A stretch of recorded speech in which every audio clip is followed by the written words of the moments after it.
विज्ञान एवं प्रौद्योगिकी और रक्षा प्रौद्योगिकी के तहत आज का हमारा जो पहला टॉपिक यहाँ पर करंट अफेयर्स में होने जा रहा है, देखिए, रक्षा जी और जैव प्रौद्योगिकी, इसके अलावा अंतरिक्ष प्रौद्योगिकी, कुछ ऐसे टॉपिक है जो कि साइंस में लगातार पूछे जाते हैं, जो करंट अफेयर से, साइंस एंड टेक से रिलेटेड होते हैं। इसलिए आपको हमारे इस सत्र में, आज के इसमें समझना यह है कि विज्ञान और प्रौद्योगिकी में पिछले एक वर्ष में क्या क्या चर्चा का विषय रहा है, कौन कौन से समसामयिक ऐसे मुद्दे हैं जो कि परीक्षा में प्रश्न पूछे जा सकते हैं और कैसे प्रश्न पूछे जा सकते हैं। दोनों ही चीजें यहाँ पर हम लेकर चलने वाले हैं। तो टॉपिक को पढ़ते चलेंगे, चीजों को हाईलाइटेड करते चलेंगे और साथ साथ यहाँ पर क्वेश्चन भी करते चलेंगे। बस आपको मेरे साथ यहाँ पर इस पूरे सत्र को पढ़ना है, समझना है और साथ ही साथ यहाँ पर जब सेल्फ स्टडी आपको करना है तो उन बिंदुओं को भी ध्यान रखना है जो चीज मैं आपको इस सत्र में बताता चलूंगा कि इनको देखिए, अच्छे से पढ़ के जाइएगा। तो देखते हैं, आज का अपना पहला टॉपिक है एल कैप्टन, विश्व का द्रुततम सुपर कंप्यूटर। यहां पर देखा जाए सुपर कंप्यूटर होता क्या है, तो वैज्ञानिक गणनाओं, जलवायु का पूर्वानुमान, रक्षा अनुसंधान, कृत्रिम बुद्धिमत्ता इत्यादि को संदर्भ में से देखा जाता है, जो बहुत तेजी से यहां पर गणनाएं करने में आपको सक्षम होते हैं। अंतरराष्ट्रीय स्तर पर हर वर्ष टॉप 500 सूची यहां पर प्रकाशित की जाती है, जिसमें सुपर कंप्यूटर की क्षमता का आकलन किया जाता है। 2025 की सूची में अमेरिका का एल कैप्टन विश्व का सबसे तेज सुपर कंप्यूटर घोषित हुआ है। तो अमेरिका का है, नाम ध्यान रखिएगा। इससे संबंधित कुछ इंपॉर्टेंट जो पहलू हैं उनको हम देख लेते हैं। घोषणा की जो तिथि है 14 जून 2025 को हेमस्फेयर अमेरिका में टॉप 500 सुपर कंप्यूटर की सूची आई है। जो पहला है बस हमें वही ध्यान रखना है, उससे संबंधित एक उसकी क्षमता क्या है वो हमें यहाँ पर देख लेनी है, ठीक है। तो यहाँ पर आपको इसको हाईलाइट इसीलिए मैं कर दे रहा हूँ। प्रथम स्थान अमेरिका का एल कैप्टन, विश्व का सबसे द्रुततम सुपर कंप्यूटर। क्षमता कितनी है, प्रदर्शन क्षमता इसकी, तो 1.742 एक्साफ्लॉप्स यहाँ पर इसकी क्षमता है। स्थान कहाँ है, तो Lawrence Livermore national laboratory California में इसको रखा गया है। और लाइन पैक बेंचमार्क गणितीय समस्याओं को हल करने की क्षमता पर ये आधारित इसका मानदंड है, तो इसके आधार पर इसको आकलित किया गया है। अन्य यहां पर देखें तो इसके अलावा अरोरा है, जुपिटर बूस्टर है, ईगल जैसे यहां पर अन्य हैं जो सुपर कंप्यूटर हैं, उनको इस सूची में यहां पर स्थान मिला है। भारत की स्थिति की बात करते हैं तो यहां पर इसको हाईलाइट कर लेते हैं। इसमें यहां पर भारत के संदर्भ क्या है कि 6 सुपर कंप्यूटर इस सूची में है। सर्वोच्च जो है एरावत पीएसएआई को 162वां स्थान मिला है। एरावत की जो क्षमता है वो 8.50 पेटा फ्लॉप्स है और एआई क्षमता से ये लैस भी है। एनएसएम मिशन भारत का राष्ट्रीय सुपर कंप्यूटर मिशन 2015 से चल रहा है और भारत में अर्का और अरुणिका नामक एचपीसी प्रणालियां भी यहां पर आपको शामिल हुई हैं। तो ये भारत के संदर्भ कुछ इंपॉर्टेंट पहलू है। इसी पर देखते हैं क्वेश्चन यहां पर कि निम्नलिखित में से कौन सा कथन सही है। एल कैप्टन विश्व का प्रथम सुपर कंप्यूटर है जिसने एक्सा फ्लॉप क्षमता हासिल की है। यह सुपर कंप्यूटर जर्मनी में स्थापित है। भारत का द्रुततम सुपर कंप्यूटर एरावत पीएसएआई है और फ्रंटियर सुपर कंप्यूटर भारत में स्थिर है। तो यहां पर इसका आंसर क्या हो जाएगा, आंसर हो जाएगा सी, भारत का द्रुततम सुपर कंप्यूटर है। एक प्रश्न है मुख्य परीक्षा के दृष्टिकोण से, यदि आप उसकी प्रिपरेशन कर रहे हैं तो वो भी आप यहाँ पर आंसर राइटिंग भी कर सकते हैं। अगला टॉपिक है भारत का 25वां परमाणु ऊर्जा संयंत्र। इसको लेकर के देखा 1960 के दशक में भारत में परमाणु ऊर्जा आयोग का गठन होता है। राजस्थान के रावत भाटा में स्थित राजस्थान परमाणु ऊर्जा स्टेशन में देश के प्रथम अणु ऊर्जा केंद्रों में से एक है। 2025 में यहां का आरएपीएस 7 यूनिट ग्रिड से जुड़ते ही भारत का यह 25वां परमाणु रिएक्टर बन गया है। तो भारत में कितने परमाणु रिएक्टर हैं, 25 है, ठीक है। पहला परमाणु ऊर्जा केंद्र कौन सा था, तो राजस्थान परमाणु ऊर्जा स्टेशन। अब इससे रिलेटेड यहाँ पे जो डेटा है इस पर हम थोड़ा सा नजर डालेंगे, इसी को यहाँ पे थोड़ा हाईलाइट भी कर लीजिएगा। सबसे पहली चीज तो कहाँ है 25वां, तो यह है रावत भाटा, चित्तौड़गढ़, राजस्थान में। घोषणा तिथि क्या रही है, तो 17 मार्च 2025 को इसे ग्रिड से जोड़ा गया। प्रकार कौन सा है, तो 700 मेगावाट क्षमता से स्वदेशी दाबित भारी जल रिएक्टर है, ध्यान रखिएगा, स्वदेशी दाबित भारी जल रिएक्टर है। इसके अलावा पूर्ण क्षमता की बात करें तो 15 अप्रैल 2025 तक वाणिज्यिक उत्पादन यहाँ पर शुरू हो जा रहा है और ये 25वां भारत का सुपर कंप्यूटर है, तो इसको इसीलिए हम यहाँ पे हाईलाइट कर दे रहे हैं। अन्य संदर्भ में भी ध्यान रखेंगे, भारत का जो परमाणु ऊर्जा इसकी क्षमता हो गई है 8780 मेगावाट कुल क्षमता जो है भारत की। इसके अलावा तकनीकी जो है पूरी तरह स्वदेशी है। इसके अलावा रैप्स 8 जो है इसी श्रृंखला का 8वां यूनिट है। रणनीतिक महत्व क्या है कि ऊर्जा आत्मनिर्भरता के दृष्टिकोण से भारत में जलवायु परिवर्तन के मुद्दों से निपटने में एक महत्वपूर्ण यहाँ पर भूमिका अदा करेगा। परियोजना का संचालन कौन कर रहा है? तो nuclear power corporation of India limited, NPCIL। तो इसको भी यहां पर आप देख लीजिएगा। एक क्वेश्चन है, बताएं भारत का 25वां परमाणु ऊर्जा संयंत्र किस राज्य में स्थित है? तो आंसर क्या हो जाएगा? राजस्थान। अगला है राष्ट्रीय बायो फाउंड्री नेटवर्क, जो कि देखा है 27 अगस्त 2025 को विज्ञान एवं प्रौद्योगिकी जो मंत्री हमारे डॉक्टर जितेंद्र सिंह, इन्होंने भारत का पहला राष्ट्रीय बायो फाउंड्री नेटवर्क यहाँ पर लॉन्च किया है, बायो-E3। अब यहाँ पे देखा है, इससे संदर्भित यहाँ पे कुछ पहलू के बारे में आपको बता देते हैं। नेटवर्क जो संस्थान है, इसमें कितने प्रमुख संस्थान है? 6 हैं। कौन कौन से यहाँ पर देखिए, तो एक है ICGEB जो कि नई दिल्ली में है, एक माइक्रोवेल मैन्युफैक्चरिंग है, दूसरा है नाबी जो कि आपका पंजाब एग्रो फूड बायो मैक को लेकर के है, NCCS जो है पुणे में बायो इंजीनियरिंग से रिलेटेड संस्था है, IPFT हरियाणा में स्थित है जो कि जैव यहाँ पर वनस्पति कीटनाशक संदर्भित है, THSTI जो है फरीदाबाद में स्थित है और बायो एनेबलर है, और ACTREC मुंबई में है जो एडवांस कैंसर सेल थेरेपी को लेकर के यहाँ पर शोध इत्यादि करती है। तो ये 6 प्रमुख संस्थाएं हैं जो कि यहाँ पर इससे जुड़ी हुई हैं।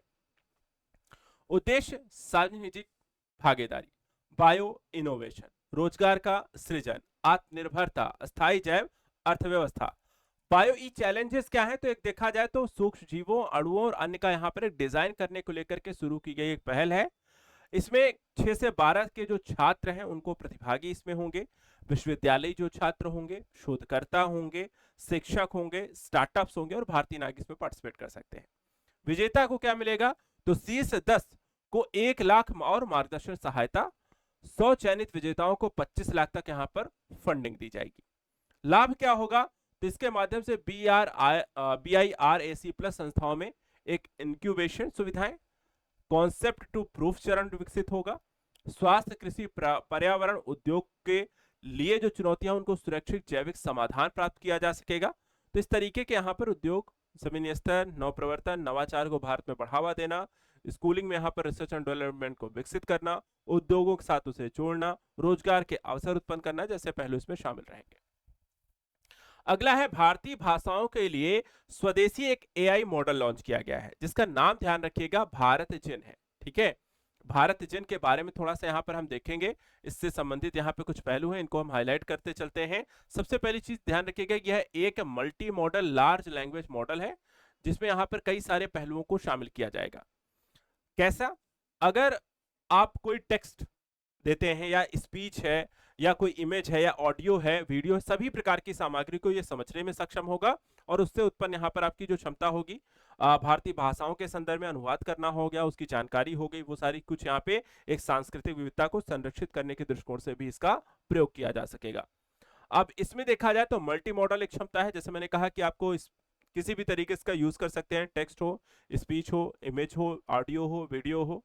22 भारतीय भाषाओं में, इसको यहाँ पे हाईलाइट कर लीजिएगा कितनी भाषाओं में ये उपलब्ध है, तो 22 भारतीय भाषाओं में यहाँ पर देखा जाए प्रशिक्षण और भारतीय भाषाओं में आधारित एक डेटा सेट उपलब्ध होगा। ओपन सोर्स प्लेटफॉर्म से, यानी कि शोधकर्ताओं, स्टार्टअप, उद्योग के लिए यहाँ पर इसको सुलभ करा दिया गया है। इसके अतिरिक्त देखा जाए तो सांस्कृतिक संरक्षण की बात करें तो साहित्य हो गया, कला हो गए, परंपराओं को डिजिटल रूप से इसमें बढ़ावा दिया जाएगा और विदेशी AI मॉडल पर इससे हमारी निर्भरता भी कम होगी, यानी कि स्वदेशी को ज्यादा प्राथमिकता दी जा रही है। भारत जिन का विकास किसने किया है, तो इसको हाईलाइट कर लीजिए, विज्ञान और प्रौद्योगिकी विभाग DST के तहत NMICEP, फुल फॉर्म के संदर्भ में भी यहां पर आप देख सकते हैं, national mission on interdisciplinary cyber physical system के द्वारा इसे विकसित किया गया है। इसके अलावा इसका नेतृत्व IIT बॉम्बे के द्वारा किया गया। अन्य साझेदार IIT हैदराबाद, IIT मंडी, IIT कानपुर, IIM इंदौर और IIT मद्रास। उद्देश्य शासन, स्वास्थ्य सेवा, शिक्षा, ग्राहक सेवा, सांस्कृतिक संरक्षण जैसे पहलुओं पर यहां पर इसका काम किया जाएगा इसके माध्यम से। तो भारतीय भाषाएं क्या होंगी, उसको लाभ क्या होगा? एक तो संरक्षण होगा। इसके अलावा जो गैर अंग्रेजी या अंग्रेजी जैसी भाषाओं को नहीं बोल पाते हैं, ग्रामीण क्षेत्रों में जैसे हम ट्रेवल करने जाते हैं, अब हर किसी को हो सकता है अंग्रेजी ना आती हो, हर किसी को हो सकता है कि वहाँ की लोकल लैंग्वेज ना आती हो, तो आप इस AI का यूज करके आप अपनी भाषा में बोलेंगे और फिर वो उस भाषा में जिससे भी आप बात कर रहे हैं, जिस भी क्षेत्र में है, उसको आप ट्रांसलेट करके स्पीच करके वो उसे बताएगा। तो इस तरीके से कम्युनिकेशन करना यहाँ पर आसान हो जाएगा। स्थानीय साहित्य और कला को इससे प्रोत्साहन मिलेगा, उनको यहाँ पे संरक्षण मिलना शुरू हो जाएगा। और एआई स्टार्टअप्स विकसित होंगे, शासन, शिक्षा, स्वास्थ्य में इसका यहाँ पर लाभ उठा सकेंगे। भारत जन किस क्षेत्र से संबंधित है? तो आंसर इसका क्या हो जाएगा? आर्टिफिशियल इंटेलिजेंस पर आधारित एक एआई मॉडल यहाँ पे अनुवाद करने से संदर्भित यहाँ पे जो भारतीय भाषाओं को 22 अलग अलग भाषाओं में यहाँ पर सबको जानकारी उपलब्ध कराएगा। अब यहाँ पे देखिए एक और, अभी तक महिला जो है, अब एआई जैसे के संदर्भ में इनको मंत्री बना दिया गया है। एक तरीके से विश्व की प्रथम एआई जो मंत्री हैं वो बन गई हैं डिएला, और ये अपनी तरह का एक पहला यहाँ पे संदर्भ है कि आप समझिए कि एआई जो है वो आपको मंत्री, प्रधानमंत्री, राष्ट्रपति अगर बनने लग जाएं और वो सारे डिसीजन आपको लेने लग जाएं तो कैसा रहेगा। और इसकी शुरुआत देखा जाए तो अल्बानिया में हो चुकी है, उन्होंने अपने तरीके का एक पहला प्रयोग यहाँ पे किया है। तो इसको यहाँ पर बहुत हाईलाइट यहाँ पे कर लीजिएगा। अल्बानिया है, पहली बार कृत्रिम बुद्धिमत्ता प्रणाली को मंत्री पद पर यहाँ पर आपको देखा है तो नियुक्त किया है। इसे एक मंत्री कौन सा बनाया गया है? तो डिजिटल मंत्री बनाया गया है। नाम क्या रखा गया है? तो डीएलआ नाम रखा गया है, जिसका मतलब सूरज होता है। भूमिका क्या होगी? तो सार्वजनिक यानी कि पब्लिक टेंडर्स जो होते हैं उनका मूल्यांकन करेगा और उसके संदर्भ में निर्णय लेने का अधिकार होगा। उद्देश्य क्या होगा कि निविदाओं में जो 100% जो भ्रष्टाचार मुक्त प्रक्रिया को सुनिश्चित करना, यानी कि टेंडर को लेकर के जो किसको जारी करना है, किसको नहीं जारी करना है, उसको लेकर कई बार क्या होता है, लोग पैसे दे करके टेंडर जारी कराने का काम करते हैं, तो वहां पर उसको भ्रष्टाचार मुक्त करना है, उसमें कोई भी इस तरह प्रक्रिया न रहे शामिल। अधिकार वैश्विक स्तर से प्रतिभा नियुक्त करने, प्रोजेक्ट चयन में पारदर्शिता होगी। जनवरी 2025 में ई अल्बानिया प्लेटफॉर्म पर दस्तावेज सेवा उपलब्ध कराने के लिए वर्चुअल सहायक के रूप में लॉन्च किया। डिजाइन भी पारंपरिक अल्बानियाई महिला पोशाक में डेवलप की गई है। तो इस तरीके के यहां पर इसको ध्यान रखिएगा, इंपॉर्टेंट हो सकता है, इससे संबंधित आपसे क्वेश्चन भी पूछा जाए। तो क्वेश्चन ऐसा है कि हाल ही में समाचारों में चर्चा में रही डीएलआ किस देश की पहली एआई महिला है या मंत्री है? तो ये अल्बानिया। अगला देखिए, भारत का पहला स्वदेशी 32 बिट माइक्रो प्रोसेसर विक्रम 32 यहां पर बनाया गया है। इसकी क्या खासियत है, क्यों यहां पे चर्चा का विषय है? तो सबसे पहले लॉन्च किया गया 2 सितंबर 2025 को नई दिल्ली में, और पीएम नरेंद्र मोदी और केंद्रीय मंत्री अश्विनी वैष्णव यहां पर उस समय प्रस्तुत थे। इस संदर्भ में इसको बनाया गया है विक्रम साराभाई अंतरिक्ष केंद्र और मोहाली स्थित एचसीएल के द्वारा।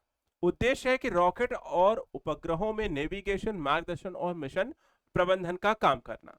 बाकी थोड़ी सी डिटेलिंग इसके अगर संदर्भ में हम देखना जाए क्या क्या है, किस तरीके की खासियत है, तो वो भी देख लेते हैं। नाम जैसे बताया कि विक्रम 3201 है, 16 बिट विक्रम 16A का उत्तराधिकारी है। आर्किटेक्चर की बात करें तो 32 बिट प्रोसेसर है, 100 मेगाहर्ट्ज क्लॉक स्पीड इसकी है।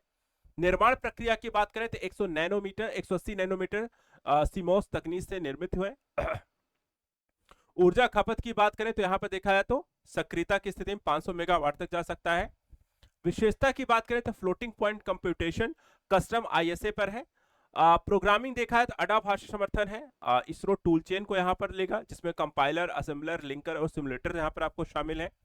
सहनशीलता कितने तापमान तक है? तो -55 डिग्री से लेकर के 125 डिग्री सेल्सियस तक जा सकता है। कंपन व विकिरण को प्रतिरोधी है। इसके अलावा टेस्ट की बात करें तो पीएसएलवी 660 मिशन में सफल परीक्षण इसका किया गया है। अनुप्रयोग कहां कहां हो सकता है? तो रॉकेट, उपग्रहों में नेविगेशन, मार्गदर्शन और मिशन प्रबंधन के दौरान। तो इस तरीके से भारत में सेमीकंडक्टर शक्ति को विकसित करने के दृष्टिकोण से एक बहुत ही अहम पहलू यहां पर एक चिप जो है माइक्रो प्रोसेसर बिट को यहां पर डेवलप किया गया है।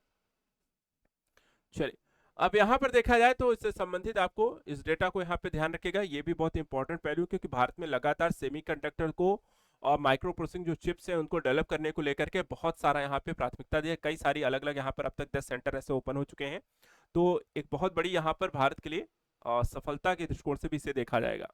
तो भारत का पहला स्वदेशी 32 बिट माइक्रो प्रोसेसर विक्रम 32 किसने डिजाइन किया है? तो इसका इसरो VSSC के द्वारा बी। अब एक और देखा जाए तो एलन मस्क का जो स्टारलिंक प्रोजेक्ट है, जिसके माध्यम से वो इंटरनेट प्रोवाइड करा रहे हैं कई सारे देशों को, अब वो भारत में भी यहाँ पर ये सेवाएं लेकर के आ रहे हैं। और इसको थोड़ा सा यहाँ पर समझ लेते हैं, क्या है ये स्टारलिंक और ये कैसे यहाँ पर सैटेलाइट के माध्यम से आपको इंटरनेट प्रोवाइड कराएंगे। तो केंद्रीय मंत्री ज्योतिरादित्य सिंधिया के द्वारा इसकी घोषणा की गई कि एलन मस्क की स्पेसएक्स की स्टारलिंक भारत में सैटेलाइट इंटरनेट सेवा को प्रोवाइड कराने को लेकर उनको लाइसेंस यहाँ पर दिया जा चुका है। स्पेक्ट्रम आवंटन की रूपरेखा भी यहाँ पर तैयार कर ली गई है। अब 10 इससे संबंधित जो इंपॉर्टेंट पहलू हैं, सबसे पहली चीज कि भारत में कितने टेलीफोन कनेक्शन हैं, 1.2 अरब टेलीफोन, 97 करोड़ इंटरनेट यहाँ पर उपभोक्ता हैं और पिछले वर्ष की तुलना में 286% की वृद्धि हुई है। तो एक बहुत ही इंपॉर्टेंट डेटा है, इसको भी यहाँ पर आप हाईलाइट कर सकते हैं, ठीक है, क्योंकि ऐसी चीजें कई बार आपको एग्जाम में पूछ ली जाती हैं। इसके बाद मोबाइल डेटा दरों में 96.6% गिरावट। भारत बना दुनिया का सबसे सस्ता डेटा प्रदाता, यानी कि आप जो इंटरनेट यूज करते हैं, जितना चार्ज पे करके, वो विश्व में सबसे सस्ते कह सकते हैं मूल्य का भुगतान करके आप इतनी ज्यादा यहां पर इंटरनेट का एक्सेस प्राप्त करते हैं। 99.6% जिलों में 5G कवरेज है। 4.74 लाख 5G यहां पर टावर है। 30 करोड़ उपभोक्ता हैं 5G सेवाओं के। बीएसएनएल ने 83,000 प्लस 4G साइट्स स्थापित कर मजबूत यहां पर वापसी की है। स्टारलिंक एलईओ सैटेलाइट का उपयोग करता है, जिससे लेटेंसी बेहद कम हो जाती है, ठीक है। जो आपकी कॉल यहाँ पर बार बार कट जाती है या आवाज नहीं आती है, या आपको देखा है कॉल बात होते होते यहाँ पर चीजें जो है नेटवर्क चला जाता है, तो वो जो स्थिति होती है बात करने की दर को लेकर के जो समस्याएं आती हैं, तो वहां पर इसमें ये समस्या कह रहे हैं कि काफी कम रहेगी।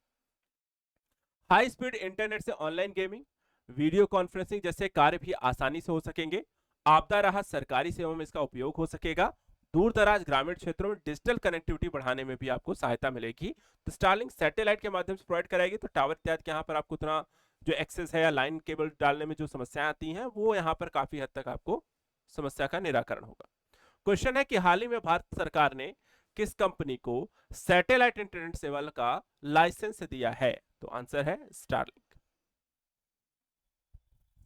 अगला, भारत ने पशु रक्त बैंकों के लिए पहली दिशा निर्देश जारी किए हैं, ठीक है। तो भारत सरकार के द्वारा इसको थोड़ा सा हम हाईलाइट भी करेंगे, थोड़ा सा जानकारी भी यहाँ पर इसके संदर्भ लेंगे, क्योंकि ये पहली बार हो रहा है, तो पहली बार चीजें काफी इंपॉर्टेंट बन जाती हैं कई बार एग्जाम में। इसमें देखिए कहा गया कि 25 अगस्त 2025 को पशुपालन एवं डेयरी विभाग के द्वारा पहली बार एक दिशा निर्देश दिया गया है पशु रक्त आधान सेवाओं के संदर्भ में। तो ये थोड़ा सा पहलू हमें यहाँ पे समझना है, आखिर ये क्या है, क्यों दिया गया है, इसके बेनिफिट्स क्या हैं, किस तरीके की यहाँ पे प्रक्रिया है, ठीक है। तो इसको वन हेल्थ दृष्टिकोण से और भी यहाँ पे पशुओं के उपचार की प्रक्रिया को सशक्त बनाने के लिए यहाँ पे जारी किया गया है। ये एक तरीके का वेनेटरी ब्लड ट्रांसफ्यूजन सर्विसेज यहाँ पर होंगी। पशु कल्याण, जैव सुरक्षा, वन हेल्थ को यहाँ पर मजबूत करना है। पहले रक्त आधान बिना मानकीकृत प्रोटोकॉल के होते थे और जिससे संक्रमण और जटिलताएं हो जाती थी, लेकिन अब यहाँ पे क्या किया गया है कि डोनर की स्क्रीनिंग की कमी, रक्त समूह जांच और क्रॉस मैचिंग का अभाव, जैव सुरक्षा की कमी के कारण ये समस्याएं बनी रहती थी, जिसका अब यहाँ पर समाधान किया जाएगा। कैसे? तो नए प्रावधान में कहा गया है, तो सबसे पहले आपको रक्त समूहों की जांच करनी होगी, क्रॉस मैचिंग अनिवार्य करना होगा, स्वास्थ्य जांच, टीकाकरण के बाद ही डोनर स्वीकार होंगे। इसके बाद स्वैच्छिक दान मॉड्यूल लागू होगा, जिसमें डोनर राइट्स चार्टर के तहत सहमति और नैतिक मानदंड सुनिश्चित होंगे। प्रत्येक राज्य में जैव सुरक्षा मानकों के अनुरूप पशु रक्त बैंक स्थापित करने का निर्देश दिया गया है।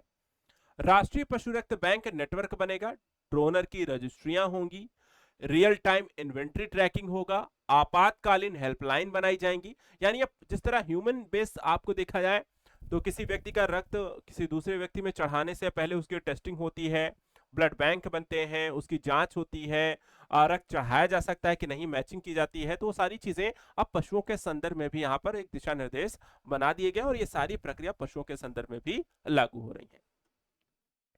भारत में देखा है तो 537 मिलियन से अधिक पशुधन और 125 मिलियन से अधिक पालतू पशु हैं। तो ये थोड़ा सा हाईलाइट कर लिए, कई बार ये संदर्भ भी आपसे पूछ लिया जाता है। एक इसको हाईलाइट करिए, और दूसरा यहाँ पर देखा जाए तो सरकार के द्वारा जो नए यहाँ पर दिशा निर्देश दिए गए हैं उनको थोड़ा सा ध्यान रखेंगे, क्योंकि ये भी आपसे क्वेश्चन के रूप में पूछा जा सकता है। ठीक है। और बाकी जो दिशा निर्देश है नए प्रावधान के तहत, ये एक पहलू है नंबर 5 को, ये थोड़ा सा यहाँ पर आप हाईलाइट कर लीजिए, क्योंकि ये जो इंपॉर्टेंट पहलू हैं आपको इस चैप्टर पढ़ते हुए रिवीजन क्या करना है, उन पर ज्यादा फोकस करना है, क्योंकि क्वेश्चन बनेगा तो ज्यादातर चांसेस इस पर है। जैसे यहाँ पे क्वेश्चन है, भारत सरकार ने 2025 में जारी पशु रक्त बैंक दिशा निर्देशों का मुख्य उद्देश्य क्या है, बताया गया है। तो यहाँ पर आप देखें तो आंसर आपका बी है, पशु कल्याण और जैव सुरक्षा को सुनिश्चित करने के दृष्टिकोण से ये जारी किया गया है। अगला है, बिहार में बना, बिहार का देखिए, बिहार का ये पहला है ना कि भारत के संदर्भ में, तो बिहार में पहला परमाणु ऊर्जा संयंत्र बना है, हाईलाइट कर लीजिएगा। बिहार इसमें वैसे भी काफी चर्चा का विषय है, क्योंकि लोकसभा अभी देखा विधानसभा चुनाव होने को है, इस कारण से लगातार एसआईआर को लेकर, कभी चुनाव को लेकर के चर्चा का विषय बना हुआ है।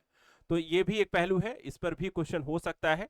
तो 24 जून 2025 को केंद्रीय ऊर्जा मंत्री मनोहर लाल खट्टर के द्वारा इसकी घोषणा की गई कि बिहार के किस जिले में, इसको भी हाईलाइट कर लीजिए, कहां बन रहा है, तो बिहार के नवादा जिले के रजौली में राज्य का पहला परमाणु ऊर्जा संयंत्र स्थापित किया जाएगा।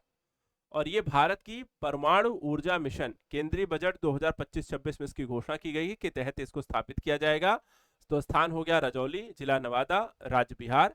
देश का पहला स्मॉल मॉड्यूलर रिएक्टर पर आधारित ये परमाणु रिएक्टर होगा। तो ये देश के दृष्टिकोण से भी इंपॉर्टेंट देखिए हो गया है, क्योंकि ये जो रिएक्टर बन रहा है कैसा होगा, एक स्मॉल मॉड्यूलर रिएक्टर पर होगा, यानी कि जो पारंपरिक रूप से बड़े बड़े रिएक्टर्स लगा करके परमाणु ऊर्जा का उत्पादन होता है, तो उस तरीके का यहाँ पर नहीं होगा, ये छोटा यहाँ पे मॉड्यूलर होगा, जिसके कारण लचीला है, किफायती होगा और यहाँ पर ज्यादा सुरक्षित होगा। तो बिहार को परमाणु ऊर्जा उत्पादन से जोड़ना, आत्मनिर्भर बनाना, 1000 मेगावाट बैटरी भंडारण परियोजना को भी यहाँ पर देखा है, तो बिहार को मंजूरी दी गई है। एक और यहाँ पर पहलू है कि ये भी यहाँ पे थोड़ा सा देख लेंगे, ठीक है। बिहार में एक और पहलू को कि बिहार को 1000 मेगावाट बैटरी भंडारण परियोजना को भी मंजूरी दी गई है, और ग्रिड स्थिरता नवीनीकरण ऊर्जा के दृष्टिकोण से ये उसमें मदद भी करेगा। अगला है, भारत का पहला तितली अभ्यारण्य, अरलाम तितली अभ्यारण्य यहाँ पर देखा जाए तो 18 जून 2025 को केरल के राज्य वन्यजीव बोर्ड में यहाँ पर देखा जाए तो अरलाम तितली अभ्यारण्य को एक संरक्षित वन क्षेत्र के रूप में घोषित किया गया है। इसको हम हाईलाइट कर लेंगे। थोड़ा सा यहाँ पर जानकारी 5 पॉइंट में है, ज्यादा नहीं है। सबसे पहला क्षेत्र कहाँ है, तो कन्नूर केरल में स्थित है, 55 वर्ग किलोमीटर का एरिया है। यहाँ कितनी प्रजातियां हैं, तो 266 से ज्यादा तितली की प्रजातियां हैं, और केरल की कुल प्रजातियों का ये 80% तितली प्रजातियां यहीं पर पाई जाती हैं। इसके अलावा देखा जाए तो कौन सी विशेष प्रजातियां यहाँ पर हैं, कई बार ऐसा भी क्वेश्चन हो जाता है, तो उसको भी यहाँ पर देख लेते हैं। सबसे पहली चीज यहाँ पे जो कुछ संकटग्रस्त और स्थान विशेष प्रजातियां हैं, कॉमन अल्बाट्रॉस प्रवास का यहाँ पर देखा जाए तो आपको अद्भुत दृश्य देखने को मिलता है। अभ्यारण्य के संदर्भ में जो जानकारी है कि इसका स्थापना 1984 में हुई थी और 2025 में इसे तितली अभ्यारण्य घोषित किया गया है। ठीक है, अगला टॉपिक देखते हैं। वजन घटाने की दवा वोगोवी ये लॉन्च की गई है। वजन को लेकर के काफी ज्यादा यहाँ पर लोगों को कई बार स्ट्रेस हो जाता है, कई बार बॉडी शेमिंग का सामना करना पड़ता है, और उसके कारण देखा जाए तो एक अलग तरीके की सामाजिक यहाँ पर समस्याओं का सामना करना पड़ता है कई सारे लोगों को। तो अब यहाँ पर देखिए भारत में यहाँ पर लॉन्च हो गई है वजन घटाने की एक दवा जिसको हम कहते हैं वोगोवी। अब 24 जून 2025 को डेनमार्क की यहाँ पर कंपनी है, इसको थोड़ा सा हम हाईलाइट कर लीजिए।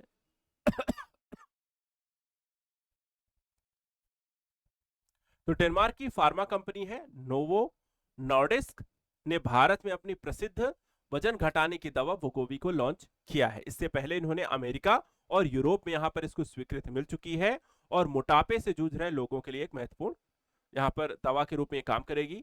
भारत में जो लॉन्च किया गया 24 जून 2025 को। रूप और खुराक कैसी है, तो साप्ताहिक एक इंजेक्शन इसका लगता है, 5 डोज लगती हैं, 0.25 mg, 0.5 mg, 1 mg, 1.75 mg और 2.4, यानी एक छोटे डोज फिर उससे बड़े करते हुए सबसे बड़ी डोज यहाँ पर 2.4 mg की लगती है। सक्रिय कौन सा तत्व इसमें मिला हुआ है, तो इसको यहाँ पे थोड़ा सा हम हाईलाइट कर लेंगे। तो इंजेक्शन लगेगी सबसे पहले, और टोटल कितनी लगेंगी, 5 लगेंगी। इसमें जो दवा है सेमेग्लुटाइड पर आधारित है, जो भूख को नियंत्रित करके वजन घटाने में मदद करती है।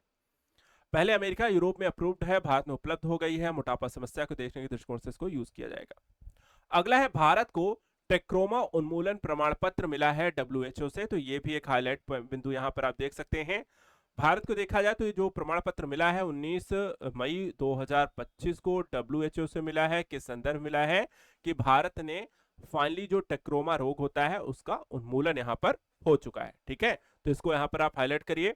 इसके अलावा देखा जाए तो ये क्षेत्रीय उपलब्धि क्या भारत ने हासिल की है, तो दक्षिण पूर्व एशिया का भारत तीसरा देश है। इसको भी हाईलाइट करेंगे कि भारत दक्षिण पूर्व एशिया में ऐसा करने वाला यहाँ पे तीसरा देश है।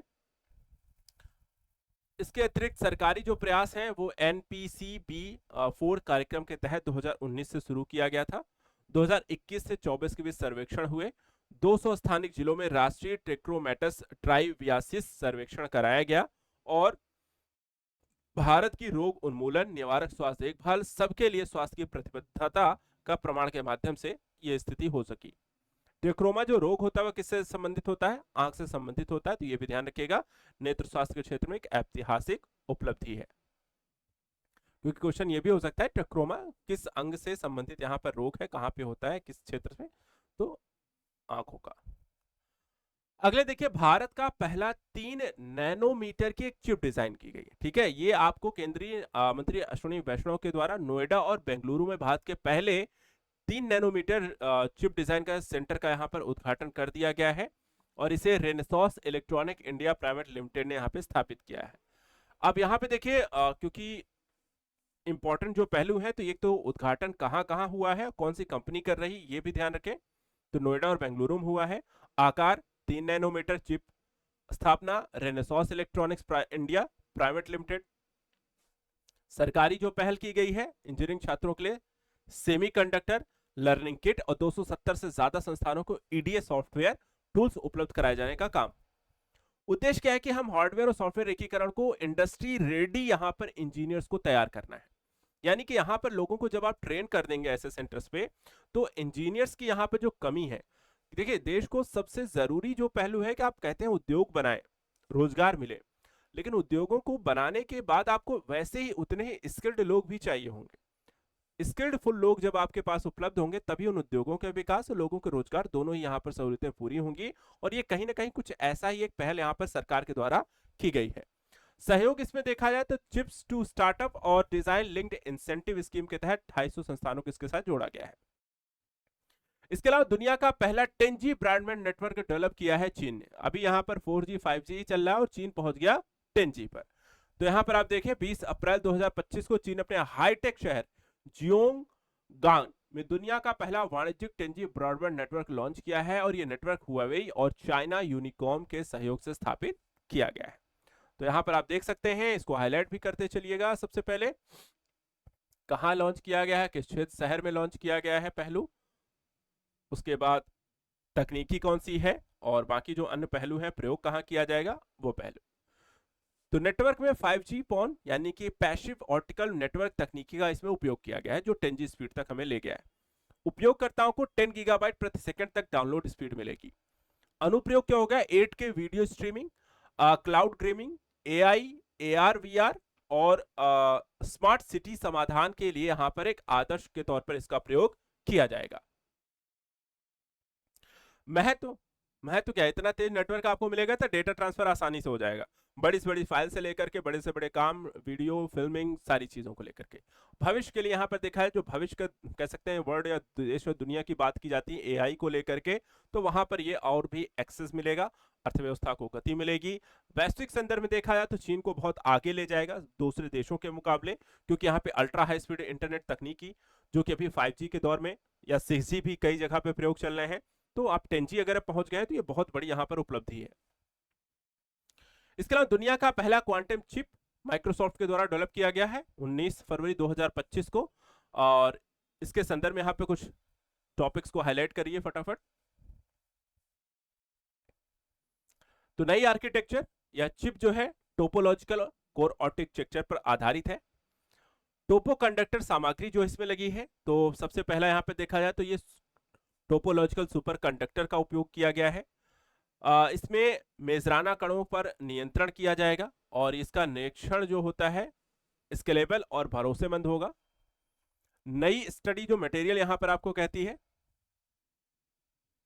नई मटेरियल स्टैक यानी कि इंडियम आर्सेनाइड और एल्यूमिनियम से बने पूरी तरह नए मटेरियल स्टैक का इसमें प्रयोग किया गया है।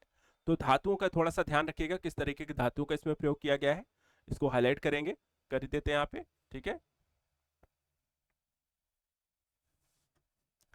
प्रयोग यहाँ पर किस संदर्भ में होगा, तो क्वांटम कंप्यूटिंग व्यवहारिक और स्केलेबल तकनीक तक बदलने की दिशा में क्रांतिकारी कदम के तौर पर इसे देखा जाएगा।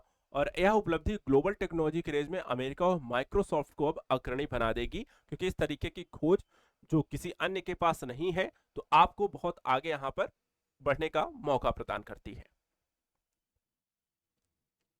चलिए अब बात यहां पे करते हैं कुछ अंतरिक्ष से जुड़े हुए कुछ प्रमुख मुद्दे और मिशन को लेकर के क्या क्या यहां पर विशेष रहा है। एक तो बहुत इंपॉर्टेंट जो मिशन रहा एक्सियोम मिशन 4, क्यों चर्चा का विषय रहा, क्योंकि भारतीय जो है शुभांशु शुक्ला वो इसका यहां पर हिस्सा बनते हैं 25 जून 2025 को, और अंतरराष्ट्रीय अंतरिक्ष स्टेशन जाते हैं। किस से गए, कैसे गए, तो वो सारी चीजों को यहाँ पे थोड़ा सा हाईलाइट कर लीजिए, यही पॉइंट काफी इंपॉर्टेंट है, जो क्वेश्चन अगर बनेगा तो यहाँ पर आपको थोड़ा पूछा जाएगा क्या क्या हो सकता है। तो अंतरिक्ष यात्री का नाम 25 जून 2025 को है।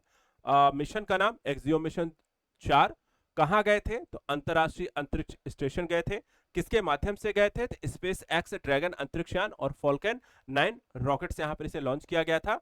और ये कैसे संभव हुआ, तो भारत अमेरिका के बीच अंतरिक्ष सहयोग के माध्यम से चीजों को पूरा किया गया। महत्वपूर्ण और भी किस लिए है, क्योंकि भारत भी अपना गगनयान मिशन और भारतीय मानव अंतरिक्ष कार्यक्रम को भी इस दृष्टिकोण से कि फ्यूचर में देख भारतीय वहां पर जाकर के चीजों को देखे, क्या चीजें हैं, कैसे रन करती हैं, क्या क्या यहाँ पर सिस्टम उसमें है, तो वो कहीं ना कहीं भारत के इन मिशन को सक्सेसफुल बनाने में एक मार्गदर्शन का भी काम करेगा। बाकी चालक दल में 4 अन्य सदस्य भी थे। तो मिशन में चालक दल में अमेरिका के कमांडर पैगी व्हिटसन, भारत के mission pilot Shubhanshu Shukla, Poland के मिशन विशेषज्ञ स्लावोज उजांस्की विश्नेविस्की और हंगरी के मिशन विशेषज्ञ टिबोर कापू यहां पर शामिल थे। 26 जून 2025 को ये ISS पर डॉकिंग करते हैं। पहले भारतीय यहां पर अंतरिक्ष यात्री बने। इससे पहले केवल राकेश शर्मा 1984 में यहां पे अंतरिक्ष में गए थे। इसरो और एक्सियोम स्पेस ने अंतरिक्ष उड़ान समझौता इसके लिए साइन किया था। मिशन के लिए भारत ने प्राइम एस्ट्रोनॉट्स के रूप में शुभांशु शुक्ला और बैकअप एस्ट्रोनॉट्स के रूप में प्रशांत बालाकृष्ण नायर को यहां पर नामित किया। इसरो ने इस मिशन में 7 सूक्ष्म गुरुत्वाकर्षण प्रयोग यहां पर देखे। प्रयोग किस किन चीजों पर किया गया था, तो इसको थोड़ा सा यहां पर हाईलाइट कर लेते हैं हम। सूक्ष्म शैवाल बीजों का अंकुरण, मानव मांसपेशियों पर माइक्रोग्रेविटी का किस तरीके का प्रभाव पड़ता है, भारत का अंतरिक्ष उड़ान इत्यादि के संदर्भ में इसका प्रयोग किया जाएगा। ऐसे में क्वेश्चन है एक्सियोम मिशन 4 से ISS पर भेजे गए पहले भारतीय अंतरिक्ष यात्री कौन बने, तो आंसर यहां पर हो जाएगा शुभांशु शुक्ला। गगनयान मिशन के लिए इंटीग्रेटेड एयर ड्रॉप टेस्ट ये क्या है, तो यहां पर आप देखें कि गगनयान मानव अंतरिक्ष मिशन की तैयारियों के दृष्टिकोण से इसरो के द्वारा इसे हाल ही में लॉन्च किया गया है पूरी, और ये टेस्ट जो है पूरी तरह सफल भी रहा है। टेस्ट का क्रू मॉड्यूल और पैराशूट आधारित यहां पर देखा जाए तो मंदन प्रणाली वास्तविक परिस्थितियों में परखने के लिए किया गया था। परीक्षण जो है इसरो ने किया, उद्देश्य था कि क्रू मॉड्यूल जो है पैराशूट के माध्यम से क्या आसानी से सुरक्षित रूप से पृथ्वी पर वापस लैंड हो सकता है या नहीं। सहयोग कौन कौन सी संस्थाएं इसमें शामिल थी, तो इसरो है, DRDO है, भारतीय वायुसेना है, नौसेना है और तटरक्षक बल यहाँ पे संयुक्त रूप से भागीदारी इसमें की। मिशन क्या था कि गगनयान मिशन जो हमें यहाँ पर आगे लॉन्च करना है, तो भारत का पहला अंतरिक्ष मिशन मानव अंतरिक्ष मिशन होगा। 3 अंतरिक्ष यात्री जो है 400 किलोमीटर की निम्न पृथ्वी कक्षा LEO में 3 दिन यहाँ पर बिताएंगे। तो उसके लिए यहाँ पर ये सारा प्रक्रिया यहाँ पर अपनाई जा रही है। समय सीमा जो है मानव रहित परीक्षणों के बाद पहला मानव युक्त जो मिशन होगा हम 2027 की शुरुआत में यहां पर लॉन्च करने वाले हैं। चयनित इसमें दल जो है कौन कौन इसमें शामिल रहेगा, तो थोड़ा सा यहां पर आप देख सकते हैं। ग्रुप कैप्टन प्रशांत नायर, अजीत कृष्णन, अंगद प्रताप और कमांडर जो है विंग कमांडर शुभांशु शुक्ला जो है इसमें आपको शामिल रहेंगे। Human rated LVM-3 rocket crew escape system इसमें लॉन्च किया जाएगा। ऑर्बिटल जो मॉड्यूल है इसमें क्रू मॉड्यूल और सर्विस मॉड्यूल शामिल होंगी। सीएम का मतलब देखा जाए तो दबाव युक्त रहने योग्य संरचना और जीवन समर्थन प्रणाली के साथ से बनाया गया है। और एसएम जो है इसमें प्रणोदन, विद्युत, तापीय समर्थन और दबाव रहित यहाँ पर संरचना होगी। परीक्षण श्रृंखला की बात करें तो इसमें कई तरीके के टेस्ट किए जा रहे हैं, जैसे कि पैराशूट सत्यापन हो चुका है अभी जो किया गया है, लॉन्च अबॉर्ट टेस्ट यहां पर किया जाएगा, पैड अबॉर्ट यहां पर टेस्ट किया जाएगा, जल पुनर्प्राप्ति परीक्षण होंगे। और ये सारी चीजों यहां पर आपको करने के बाद जो फाइनल जो होता है मानव जो टेस्टिंग जो कि फाइनल रूप से की जाएगी, पहले उससे पहले हर तरीके के टेस्टिंग करके कि सुनिश्चित किया जाएगा कि सारी प्रक्रियाएं क्या सही तरीके से काम कर सकती हैं या नहीं, कहीं कोई समस्या तो नहीं आ रही है।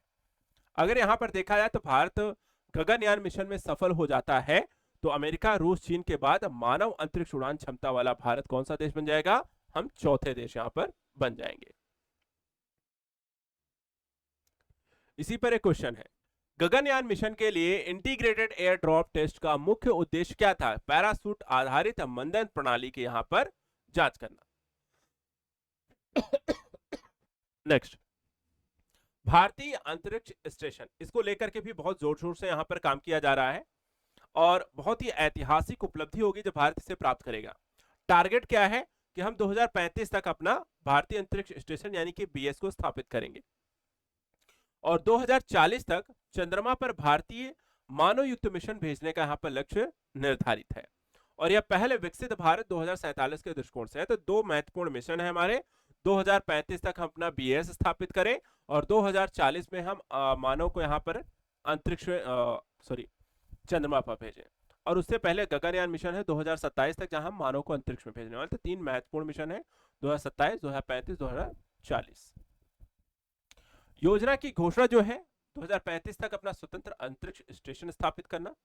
कक्षा जो होगी यहां पर देखा है पृथ्वी की परिक्रमा, ये थोड़ा सा हम यहाँ पर हाईलाइट कर लेते हैं।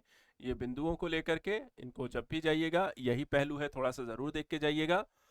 तो 400 से लेकर के 450 किलोमीटर की ऊंचाई पर बीएस को स्थापित किया जाएगा। संरचना कैसी होगी? तो 5 मॉड्यूल वाला स्टेशन होगा और चरणबद्ध रूप से अंतरिक्ष में प्रक्षेपित किया जाएगा। बेस मॉड्यूल 2028 तक तैयार होगा और पूर्ण संचालन 2035 से होगा।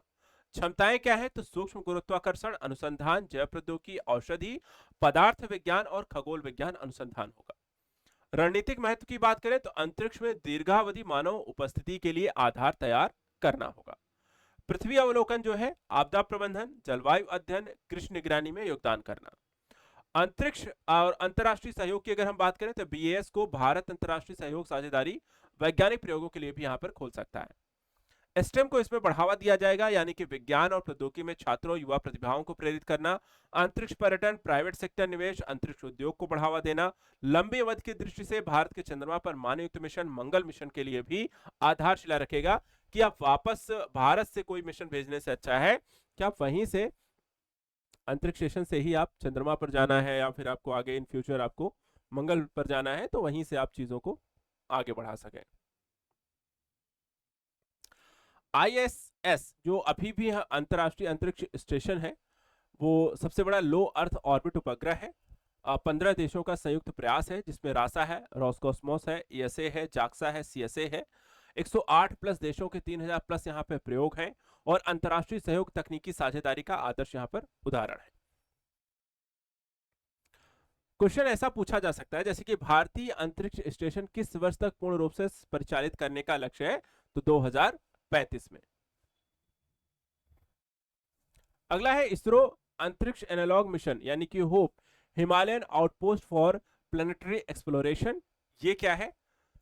तो देखिए, भारत ने गगनयान और भविष्य में चंद्रमा और मंगल पर अपने अभियानों को मजबूत करने के लिए लगातार प्रयास यहां पर कर रहा है और इसी के लिए लद्दाख की कार घाटी में अपना पहला मिशन यहां पर आपको देखा जाए इस संदर्भ में होप लॉन्च किया है, जो मानव अंतरिक्ष उड़ानों की शारीरिक, मानसिक और तकनीकी चुनौतियों का अनुकरण यहां पर किया जाएगा।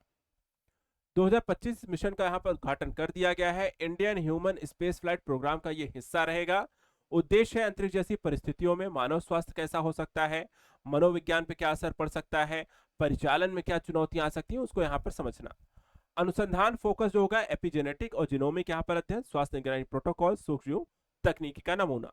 स्थान चयन तो कार घाटी, लद्दाख, जहां पर उच्च यूवी विकिरण, निम्न वायुदाब जैसी स्थितियों में इन सारी चीजों का हम आकलन करके समझने का प्रयास करेंगे। इसके अलावा लवणीय परमाफ्रॉस्ट और शीत तापमान जो -10 डिग्री सेंटीग्रेड से लेकर के 15 डिग्री सेंटीग्रेड पर तापमान में किस तरीके से कार्य कर सकते हैं। मंगल जैसी चट्टाने और रेतीली यहाँ पे मृदा है, तो उन सारी परिस्थितियों में खुद को परखना भी है। अनुप्रयोग क्या क्या रहेगा, तो जीवन रक्षक प्रणाली का, अंतरिक्ष आवास प्रौद्योगिकी का, रोवर मूवमेंट का, इन सीटू रिसोर्स यूटिलाइजेशन का। और राष्ट्रीय महत्व गगनयान मिशन जैसा है, चंद्रमा में 2040 तक हमें जाना है, तो उसके लिए जरूरी है। भारत के अन्य जो एनालॉग मिशन है कौन कौन से हैं, इसको भी थोड़ा सा हम हाईलाइट यहां पे कर लीजिए।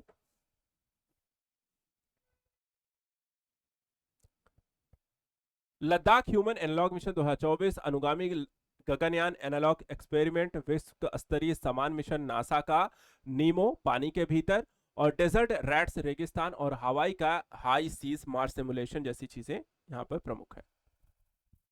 होप मिशन किस स्थान पर स्थापित है, तो यह लद्दाख सोगार घाटी में यहां पर देखा जाए। निशार यह भी काफी चर्चा का एक विषय यहां पर रहा है। नासा और इसरो का संयुक्त यहां पर देखा जाए तो सिंथेटिक अपर्चर रडार सैटेलाइट, ये श्रीहरिकोटा से प्रक्षेपित हो चुका है। ये दुनिया का पहला उपग्रह है जिसमें एल बैंड और एस बैंड यानी कि एसएआर रडार को एक ही प्लेटफॉर्म पर इस्तेमाल किया जा रहा है। क्या क्या इंपॉर्टेंट पहलू हैं उसको थोड़ा सा हम इसमें हाईलाइट करेंगे निसार के संदर्भ में। तो संयुक्त विकास है किसका किसका, नासा और इसरो का है। डुअल बैंड रडार है, तो वो भी थोड़ा सा ध्यान दीजिएगा, दोनों ही जो डुअल बैंड हैं ये कैसे यहाँ पर आपको काम करेंगे। तो इसमें आप देखिए एल बैंड जो है नासा के द्वारा जंगल मिट्टी बर्फ की गहराई का अध्ययन करेगा। एस बैंड जो है इसरो के द्वारा फसल आर्द्रभूमि सतही विशेषताओं की निगरानी करेगा। प्रक्षेपण यान कौन सा प्रयोग किया गया, तो जीएसएलवी मार्क 2 F-16 से प्रक्षेपण किया गया, और पहली बार है कि इसरो ने जीएसएलवी का उपयोग सूर्यकालिक ध्रुवीय कक्षा मिशन के लिए किया है, तो ये एक इंपॉर्टेंट पहलू है। एंटीना 12 मीटर का बड़ा रिफ्लेक्टर एंटीना जो अंतरिक्ष में फैल करके काम करेगा। मिशन अवधि कितनी है, तो 5 वर्ष की है वैज्ञानिक संचालन के साथ। और कवरेज कितना रहेगा, तो पृथ्वी की सतह का हर 12 दिन में उच्च रेजोल्यूशन डेटा यहां पे उपलब्ध कराएगा। अध्ययन क्षेत्र क्या रहेगा, तो भूकंप, भूस्खलन, ज्वालामुखी गतिविधियां, वन बायोमास, कार्बन स्टॉक, कृषि पैटर्न, फसल विस्तार, आर्द्रभूमि जलवायु परिवर्तन, ग्लेशियर, समुद्री बर्फ की गतिशीलता। तो अध्ययन क्षेत्र को हाईलाइट कर लीजिए, यह भी क्वेश्चन हो सकता है कि निसार किस किस यहां पर क्षेत्रों के संदर्भ में यहां पे लॉन्च किया गया है। भारत के लिए आपदा, जलवायु, कृषि और वनों के संदर्भ में इंपॉर्टेंट है। वैश्विक दृष्टिकोण से देखा जाए तो जलवायु परिवर्तन, ग्लोबल वार्मिंग के दृष्टिकोण से इंपॉर्टेंट मिशन है। और अंतरिक्ष के क्षेत्र में भारत अमेरिका के सहयोग के दृष्टिकोण से आप इस मिशन को देख सकते हैं। इसी पर देखिए क्वेश्चन है कि निसार उपग्रह की विशेषता क्या है, तो आंसर है एल बैंड और एस बैंड यानी एसएआर दोनों का उपयोग करता हुआ। एक मेंस का यहाँ पर क्वेश्चन इसको आप लिख सकते हैं। दूसरा है चीन का तियानवेन 2 मिशन, यहाँ पर देखा जाए तो चर्चा का विषय थोड़ा सा बना हुआ है, इसके बारे में थोड़ा बता दें। मिशन के संदर्भ में कुछ इंपॉर्टेंट पहलू, तो पूर्ववर्ती जो मिशन था तियानवेन 1 था 2020 में यहाँ पर लॉन्च किया गया था। इसमें देखा जाए तो चीन का ये पहला मंगल मिशन था तियानवेन 1। आर्बिटर, लैंडर और रोवर इसमें तीनों ही चीजें शामिल थी। उद्देश्य ये था कि पृथ्वी के अर्ध उपग्रह कामुल ओलेवा से प्रतिदर्श लाना और असामान्य कक्षा का अध्ययन करना। वैज्ञानिक महत्व क्या था कि ये जांच करने गया था कि जो कामो ओलेवा चंद्रमा से टूटा हुआ टुकड़ा है और संभवतः प्राचीन पृथ्वी या चंद्र टक्कर का एक अवशेष के रूप में इसे देखा गया। 2016 में इसकी खोज हुई थी। पृथ्वी के केवल 7 ज्ञात अर्ध उपग्रहों में से एक है। हर 100 से 300 वर्ष में ये अपनी कक्षा को बदल लेता है और इसे यहां पर समझना जरूरी था। मिशन प्रकार की बात करें तो डुअल मिशन है, क्षुद्रग्रह सैंपल रिटर्न और मुख्य बेल्ट धूमकेतु ऑर्बिटर को यहां पर के क्षेत्र में यहां पर किस तरीके की प्रक्रियाएं हैं। कैसी तकनीकी है, तो टच एंड गो यानी कि सैंपल को यहां पर उठा के लाना है। वैकल्पिक क्या है, एंकर और अटैच है, विधि से ड्रिलिंग के द्वारा इसे नमूना ग्रहण करना है। वैश्विक तुलना, चीन, अमेरिका और जापान की श्रेणी में यहां पर इससे शामिल हो जाएगा। लॉन्च टाइमलाइन जो है मिशन का प्रक्षेपण इस दशक में अपेक्षित है। भविष्य की योजना है कि कामो ओलेवा मिशन के बाद यह मुख्य बेल्ट धूमकेतु की परिक्रमा करेगा और तियानवेन 3 2028 तक मंगल से प्रत्यक्ष लाने का भी काम करेगा। तो इस तरीके से चीन अपनी मौजूदगी जो है वैश्विक स्तर पर अंतरिक्ष के क्षेत्र में लगातार बढ़ा रहा है। क्वेश्चन है कि तियानवें-2 मिशन किस खगोलीय पिंड के प्रत्यक्ष लाने की योजना है? मंगल का चंद्रमा फ्रोबोस, क्षुद्र ग्रह, बृहस्पति का उपग्रह या मुख्य बेल्ट का वेस्टा? तो आंसर क्या हो जाएगा? क्षुद्र ग्रह कामो ओलेवा का। एक और आंसर यहाँ क्वेश्चन है, टॉपिक है कि इसरो के नए अध्यक्ष बन गए हैं डॉक्टर वी नारायण। तो नियुक्ति इनकी हुई 14 जनवरी 2025 को हो चुकी है। 2 साल का कार्यकाल। एस सोमनाथ की उत्तराधिकारी। मुख्य जिम्मेदारी जो है नेविगेशन, सैटेलाइट प्रक्षेपण, मानव रहित गगनयान मिशन। मार्च 2025 में भारत अमेरिका संयुक्त निसार उपग्रह का प्रक्षेपण ऑलरेडी यहाँ पर हो चुका है। सोमनाथ देखा जाए तो उन्होंने Chandrayaan 3 mission, Aditya L1, XPoSat, INSAT, SSLV, RLV, LX mission को यहाँ पर नेतृत्व किया। संस्थागत पहल राष्ट्रीय अंतरिक्ष नीति 2023 इन स्पेस द्वारा निजी क्षेत्र के साथ सहयोग। बाकी इसरो का इतिहास भी थोड़ा बहुत कभी कभार पूछ लिया जा सकता है, जैसे कि 1962 में इनकोस्पार की स्थापना डॉक्टर विक्रम साराभाई के द्वारा। 1969 में इसको नाम दिया गया इसरो। 1972 में अंतरिक्ष आयोग व DOS गठन इसरो को इसके अंतर्गत लाया गया और मुख्यालय देखा जाए तो अंतरिक्ष भवन बेंगलुरु है। यानी एक और टॉपिक आता है SSLV को लेकर के, लघु उपग्रह प्रक्षेपण यान, जो प्रौद्योगिकी हस्तांतरण समझौता है। और ये देखा जाए तो भारत ने वैश्विक मांग को ध्यान में रखते हुए इसरो, इनस्पेक, हेल और SSLV NSIL के बीच यहाँ पे तकनीकी हस्तांतरण को लेकर के एक समझौता किया है। ये समझौता किस तरीके से प्रयोग होगा? तो आत्मनिर्भरता, व्यवसायीकरण, दोनों पहलुओं को, और जो वैश्विक प्रतिस्पर्धा है उससे निपटने के लिए भी। समझौते के पक्षकार हैं। उद्देश्य है कि छोटे उपग्रह प्रक्षेपण सेवाओं का व्यवसायीकरण करना। बाजार लक्ष्य क्या है कि अंतरराष्ट्रीय जो स्मॉल सैटेलाइट मार्केट में उसमें अपनी हिस्सेदारी को बढ़ाना। SSLV की क्षमता कितनी होती है? तो 500 किलोमीटर तक के उपग्रह इसमें होते हैं और लो अर्थ ऑर्बिट जो 200 से 500 किलोमीटर का एरिया होता है वहां पे प्रक्षेपित किए जाते हैं। तैयारी समय कितना होता है? 2 से 3 दिन में इनको लॉन्च करने के लिए तैयार किया जाता है। लागत प्रभावी विकल्प है क्योंकि छोटे हैं तो कम पैसे में यहाँ पर बन जाते हैं। लॉन्च कहां से होते हैं? तो श्रीहरिकोटा और कुलशेखरपट्टिनम। इसके अलावा हेल की जो भूमिका है वो SSLV निर्माण, उत्पादन में औद्योगिक भागीदारी को सुनिश्चित करता है। और इसरो की जो उपलब्धि है कि प्रौद्योगिकी को निजी वाणिज्यिक क्षेत्र को स्थानांतरित करने में मील का पत्थर। तो ये एक पहलू आपके लिए देख लिया। इस पर एक क्वेश्चन है कि हाल ही में सुर्खियों में रहा SSLV किस उद्देश्य से विकसित किया गया? तो आंसर हो गया छोटे उपग्रहों के किफायती प्रक्षेपण के लिए। अगला है दुनिया का सबसे ताकतवर रॉकेट स्टारशिप सफलतापूर्वक फाइनली लॉन्च हो गया। कई सारे यहां पर विफलताओं के बाद 2025 में स्पेसएक्स जो है उसका सबसे ताकतवर यहां पर स्टारशिप को अमेरिका के टेक्सास में स्थित स्टारबेस सफलतापूर्वक इसे लॉन्च करता है। यह अब तक का 10वां इंटीग्रेटेड टेस्ट फ्लाइट था। उड़ान को स्टारशिप रीयूजेबिलिटी और पेलोड कैपेसिटी की परख के लिहाज से महत्वपूर्ण माना जा रहा है। पेलोड की तैनाती के संदर्भ में एक डेटा यहां पे आपको ध्यान रखना है कि पहली बार टेस्ट पेलोड 8 डमी सैटेलाइट को सफलतापूर्वक लॉन्च करता है। हॉट स्टेजिंग की बात करें तो लॉन्च के कुछ मिनट बाद स्टारशिप ने सुपर हैवी बूस्टर से हॉट स्टेजिंग का यहां पर अलगाव किया। स्प्लैश डाउन टेस्ट बूस्टर को रिकवर करने की बजाय मैक्सिको की खाड़ी में नियंत्रित रूप से स्प्लैश डाउन यहां पे करा दिया गया था। रिकॉर्ड ऊंचाई 397 फीट तक यहां पर देखा है, स्टैच्यू ऑफ लिबर्टी से भी ऊंचा। भविष्य की उपयोगिता क्या है कि rocket reusable space flight, satellite तैनाती, चंद्रमा और मंगल मिशन के लिए यहां पर गेम लॉन्चर हो सकता है क्योंकि बहुत बड़ा यहां पर है, ताकतवर है, तो चीजों को बहुत आसानी से, बहुत तेजी से यहां पर पहुंचा सकता है अंतरिक्ष में। अगला है चौथा सेमिकॉन इंडिया 2025 कब से कब के बीच हुआ? तो कहां हुआ बस, और इसका विषय क्या रहा? तो ये दो कुछ चीजें हैं। तो कब से कब हुआ? 2 से 4 सितंबर 2025 को। कहां हुआ? तो यशोभूमि नई दिल्ली में आयोजित हुआ। और मुख्य विषय इसका क्या रहा? अगले सेमीकंडक्टर पावर हाउस का निर्माण। इंपॉर्टेंट पहलू, भागीदार जो थे 350 प्रदर्शक आते हैं, 6 जो हैं आपके अंतरराष्ट्रीय गोलमेज, 4 देशों के मंडप और 9 राज्यों की भागीदारी के साथ 15,000 से ज्यादा आगंतुक यहां पर शामिल हैं। उद्देश्य क्या था कि भारत की सेमीकंडक्टर व्यवस्था को मजबूत करके तकनीकी प्रगति को हासिल कर वैश्विक नेटवर्क में यहां पर देखा है तो भारत की अपनी उपस्थिति को मजबूत करते हुए 8 वार्षिक वैश्विक सेमिकॉन प्रदर्शन शामिल थे इसमें। इसके अलावा देखा है तो सेमिकॉन इंडिया 3000 से ज्यादा कंपनियां 15 लाख पेशेवरों को जोड़ने वाला वैश्विक उद्योग मंच है। भारत का अपना सेमीकंडक्टर मिशन है जो मेटी के अंतर्गत एक स्वतंत्र नोडल एजेंसी के रूप में काम करते हुए सेमीकंडक्टर डिस्प्ले निर्माण में भारत को वैश्विक प्रतिस्पर्धी देश के रूप में कन्वर्ट करना चाह रहा है। उस दृष्टिकोण से लगातार इस पर काम हो रहा है। इसके अलावा भारत की पहली ड्रोन आधारित क्लाउड सीडिंग जिसके माध्यम से कृत्रिम वर्षा हुई, तो कहां हुई, तो 12 अगस्त 2025 को। ठीक है।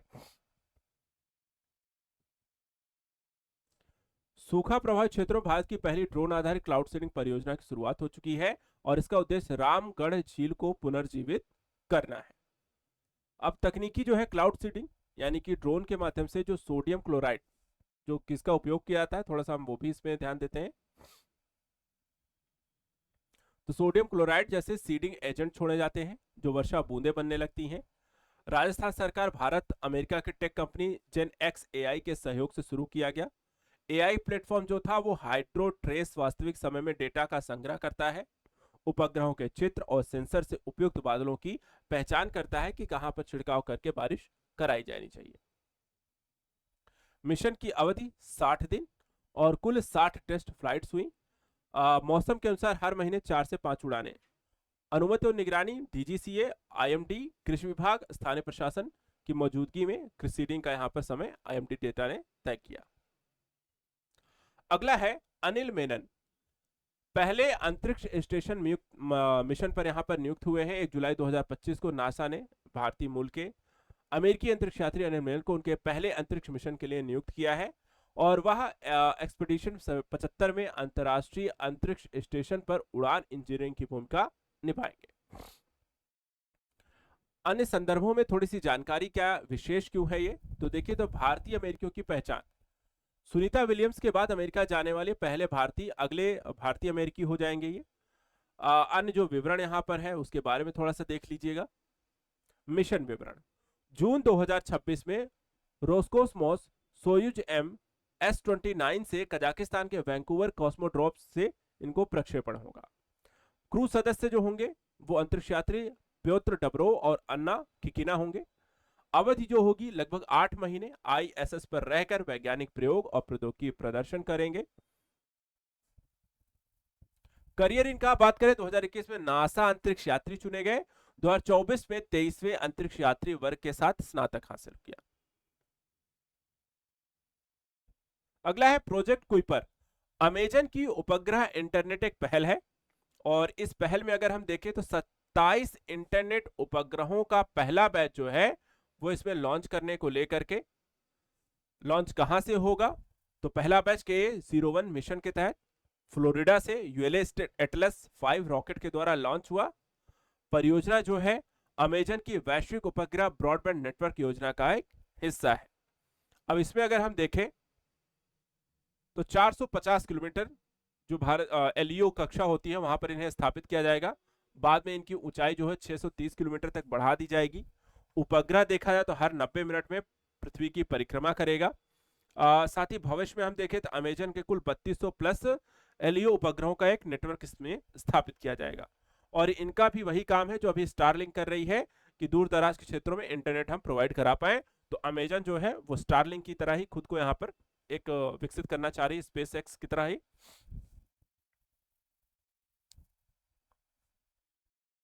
चलिए तो ये हो गया। इसके बाद रक्षा से जुड़े हुए कुछ मुद्दों के बारे में भी यहाँ पर आपको जानकारी दे देते हैं। कई बार ऐसे मुद्दे भी चर्चा का विषय बनते हैं, क्या कौन सा नया पोत बना, कौन सी सबमरीन बनी, कौन सा यहाँ पे अभ्यास हो रहा है। तो इसमें अगर हम देखें तो INS हिमगिरी भारतीय नौसेना की नई स्टील्थ शक्ति कैसे बन रही है। स्टील्थ शक्ति जो यहाँ पे देखा जाए तो INS हिमगिरी प्रोजेक्ट 71 के तहत इस थोड़ा सा यहाँ पे इसको ध्यान रखेगा।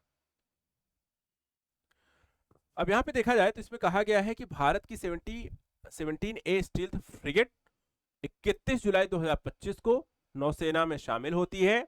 निर्माण किसने किया, garden rich ship builders and engineering के द्वारा, जो कि कोलकाता में स्थित है। उद्देश्य क्या है कि भारत को आत्मनिर्भर बनाना, स्वदेशी रक्षा उत्पादन में तेजी से यहां पर काम करना। अच्छा, इसके इंपॉर्टेंट पहलू क्या क्या है, क्या विशेषताएं हैं उनको हम हाईलाइट कर लीजिएगा। सबसे पहले तो प्रोजेक्ट के 17A के तहत ये तीसरा युद्धपोत है, आईएनएस हिमगिरी नीलगिरी श्रेणी का फ्रिगेट। निर्माण तकनीकी मॉड्यूलर निर्माण किया गया है, इंटीग्रेटेड कंस्ट्रक्शन का उसमें उपयोग किया गया है। विस्थापन क्षमता की बात करें तो 6342 टन है। आकार और गति जो है 142.5 मीटर लंबी, 16.9 मीटर चौड़ी और 30 नॉट्स मिल के यहां पर गति कर सकता है। अच्छा, स्टील्थ तकनीक क्या होती है जो कि आपको रडारों को धोखा दे सकती है? तो कम रडार क्रॉस सेक्शन और उन्नत वायुगत की डिजाइन है। हथियार प्रणाली की बात करें तो BrahMos supersonic missile, LRSAM missile, 127 नौसैनिक तोप, AK-630 गन, टॉर्पीडो और रॉकेट लॉन्चर जैसी यहां पर चीजें इसमें फ्रिगेट में आपको रहेंगी तैनात। सेंसर और रडार की बात करें तो MF star multi function radar, Humsa NG sonar और शक्ति EW सूट भी यहां पर आपको इसमें रहने वाले हैं। इसके अतिरिक्त प्रणोदन प्रणाली जो है CODOG यानी कि डीजल प्लस गैस टरबाइन आधारित रहेगी। सामरिक महत्व के दृष्टिकोण से देखें तो हिंद महासागर में भारत की निवारक क्षमता निगरानी शक्ति को बढ़ाने का काम करेगा और मेक इन इंडिया के तहत भारत स्वदेशी यहां पर सारी चीजें तकनीकी जो है वो स्वदेशी तकनीक को विकसित कर रहा है। 2035 तक भारत जो है 175 युद्धपोतों वाली मजबूत नौसेना के लक्ष्य की ओर यहां पर अग्रसर है। क्वेश्चन है कि आईएनएस हिमगिरी किस परियोजना से संबंधित है? तो आंसर हो जाएगा प्रोजेक्ट 17A। अगला है आईएनएस उदयगिरी, ये भारतीय नौसेना में शामिल हो गया है और ये नई पीढ़ी की नीलगिरी क्लास स्टेल्थ फ्रिगेट है, तो इसको यहां पर आप हाईलाइट कर लीजिएगा।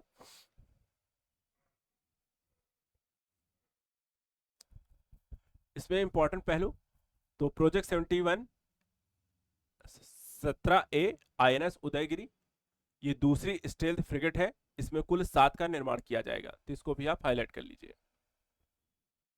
हाईलाइटेड पहलुओं में अन्य चीजें क्या है कि डिजाइन तकनीक जो है भारतीय नौसेना के वॉरशिप डिजाइन ब्यूरो के द्वारा विकसित की गई है। इसमें रडार से बचाव, ध्वनि रहित संचालन, थर्मल सिग्नेचर न्यूनतम जैसी क्षमताएं हैं। आयुध क्या होगा? तो ब्रह्मोस सुपरसोनिक मिसाइल, MRSAM प्रणाली, 76 नौसैनिक तोप, CIWS और उन्नत सेंसर सोनार से लैस। सामरिक महत्व है कि हिंद महासागर में भारत की सामरिक स्थिति को मजबूती मिलेगी, ब्लू वाटर नेवी की क्षमता को बनाएगा और नामकरण जो हुआ है उदयगिरी नामक आंध्र प्रदेश के उदयगिरी पर्वतमाला से प्रेरित है। पूर्व में भी नौसेना का एक युद्धपोत इसी नाम से सेवा मुक्त हो चुका है, तो एक तरीके से उसकी जगह पर आप इसका प्रयोग कर सकते हैं। अगला है युद्धपोत इच्छक, यह भी भारतीय नौसेना को सौंप दिया गया है और 14 अगस्त 2025 को यहां पर इसे सौंपा गया है। इंपॉर्टेंट जो पहलू यह है कि ये भारतीय नौसेना को 4 सर्वेक्षण पोत बड़े श्रेणी के जहाजों में ये तीसरा युद्धपोत इच्छक यहां पर सौंपा गया है। Garden rich shipbuilders and engineering Kolkata के द्वारा यहां पर निर्मित किया गया है और आधुनिक तकनीकी से लैस है और इसका मुख्य यहां पर कार्य अगर हम देखें तो हाइड्रोग्राफिक सर्वेक्षण और समुद्र विज्ञान का डेटा को एकत्र करना है। वॉरशिप डिजाइन ब्यूरो के द्वारा विकसित GRS से निर्मित 102वां नौसैनिक जहाज तटीय गहरे पानी में हाइड्रोग्राफिक सर्वेक्षण करेगा। नौवहन क्षमता निर्धारण, रक्षा, नागरिक उपयोग, समुद्र विज्ञान, भूभौतिक की डेटा कलेक्ट करने का काम। विशेषताएं यह है कि 3400 टन विस्थापन क्षमता है, 110 मीटर की इनकी लंबाई है, आधुनिक उपकरणों से लैस हैं जैसे कि AUV, ROV, DGPS, digital side scanner जो ऐसी चीजें हैं, सोनार है, सारी चीजें इसमें हैं। क्षमताएं क्या है कि दो तरीके के यहाँ आपके डीजल इंजनों संचालित होंगे, 18 नॉट से अधिक की इनकी गति होगी। विशेष महत्व है कि इसमें महिला अधिकारियों की नियुक्ति की गई है। इसके अलावा नाविकों के लिए आवास वाला ये पहला SVL जहाज है और 2021 में नींव रखी गई थी, 2022 में इसका जलावतरण हुआ है। अगला है प्रलय मिसाइल का सफल परीक्षण हो चुका है। पृष्ठभूमि देखा जाए तो 28 जुलाई से लेकर के 29 जुलाई 2025 को DRDO ने ओडिशा स्थित डॉक्टर APJ अब्दुल कलाम द्वीप पर प्रलय मिसाइल के सफल परीक्षण किए। इसमें देखा जाए तो अधिकतम और न्यूनतम रेंज की पुष्टि की गई है। सटीकता यह है कि मिसाइल ने इच्छित प्रक्षेप वक्र का पालन करते हुए पिन पॉइंट एक्यूरेसी के साथ सभी लक्ष्यों को भेद दिया है। तकनीकी विशेषता, ठोस प्रणोदक इनका इंजन है, अत्याधुनिक मार्गदर्शन, नेविगेशन प्रणाली से लैस है और विभिन्न हथियार ले जाने में सक्षम है।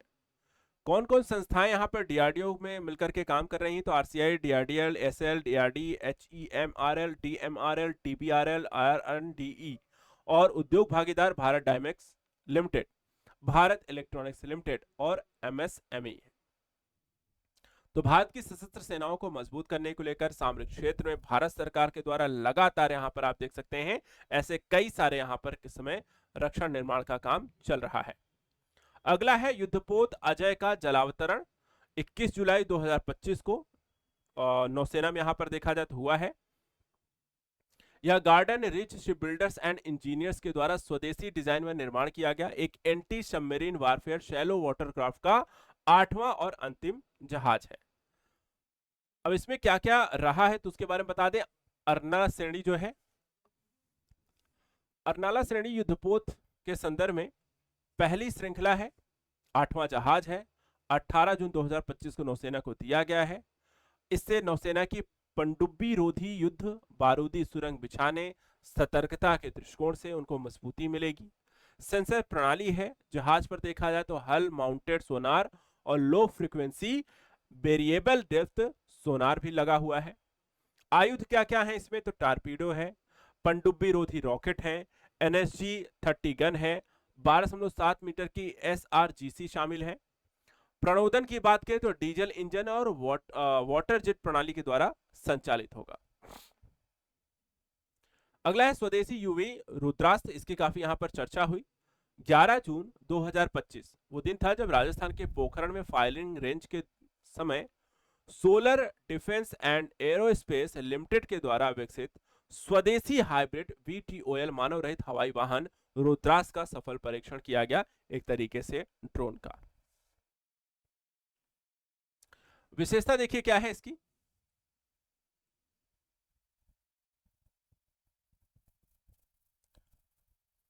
तो 11 जून 2025 को पोखरण में सफल परीक्षण हुआ। डिजाइन हाइब्रिड VTOL यानी कि ऊंचाई वाले, सकरे और दुर्गम इलाकों में टेक ऑफ और लैंडिंग करने में सक्षम। उन्नत कैमरा, निगरानी प्रणाली है, रियल टाइम वीडियो की फीड देता है, दुश्मन ठिकानों पर सटीक प्रहार और मारक क्षमता यहां पर अच्छी है। रेंज क्या है? तो 50+ किलोमीटर तक मारक प्रहार संबंधी क्षमता और 170 किलोमीटर से ज्यादा तक लगभग 1.5 घंटे तक हवा भरने में यहां पर सक्षम है। तो रणनीतिक दृष्टिकोण से कितना जरूरी हो गया? स्वदेशी है।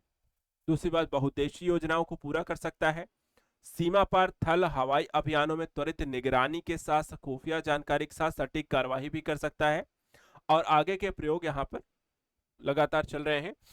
तो यहाँ पर भारत सरकार ड्रोन के माध्यम से देखा जाए तो भारत पाकिस्तान युद्ध में ऐसा ही यहाँ पर ड्रोन के प्रयोग काफी किए गए।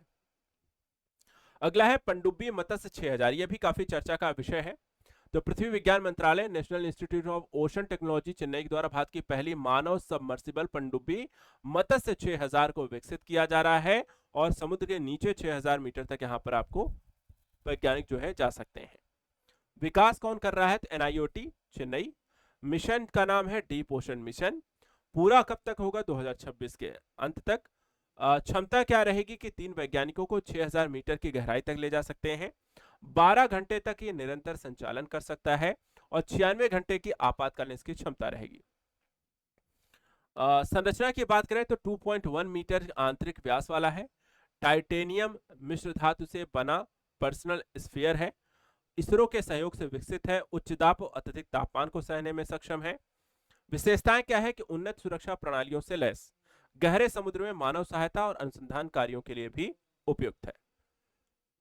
बेसिकली इस तरीके के जो मिशन है गहरे समुद्रों में लगातार यहाँ पर जैव विविधता के संरक्षण को लेकर, उसके अध्ययन को लेकर के, नई खोज को लेकर, खनिज संसाधनों के सर्वेक्षण को लेकर के, समुद्री पारिस्थितिकी और पर्यावरण को समझने को लेकर के इस तरीके के यहाँ पे प्रयोग हो रहे हैं।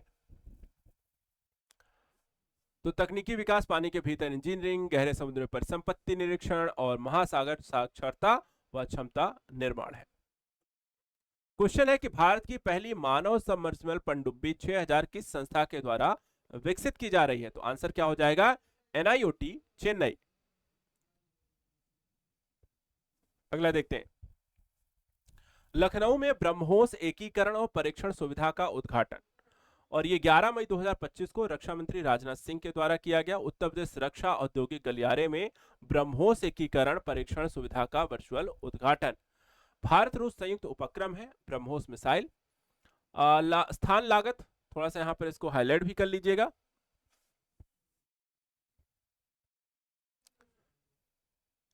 तो सरोजनी नगर भटगांव, इसको ध्यान रखिएगा, सरोजनी नगर भटगांव क्षेत्र लखनऊ है। लागत 300 करोड़ की है। भूमि 80 हेक्टेयर है। 200 एकड़ निःशुल्क है, उत्तर प्रदेश सरकार द्वारा दिया गया है। उत्पादन क्षमता की बात करें तो प्रतिवर्ष 80 से 100 ब्रह्मोस मिसाइलें उत्पादित की जाएंगी। भविष्य में इसकी क्षमता 100 से 150 की जाएगी। ब्रह्मोस विशेषताएं क्या है कि सुपरसोनिक क्रूज मिसाइल होती हैं, इनकी गति 2.8 मैक होती है, रेंज 290 से 400 किलोमीटर तक होती है और भूमि, वायु और समुद्र से लॉन्च की जा सकती है।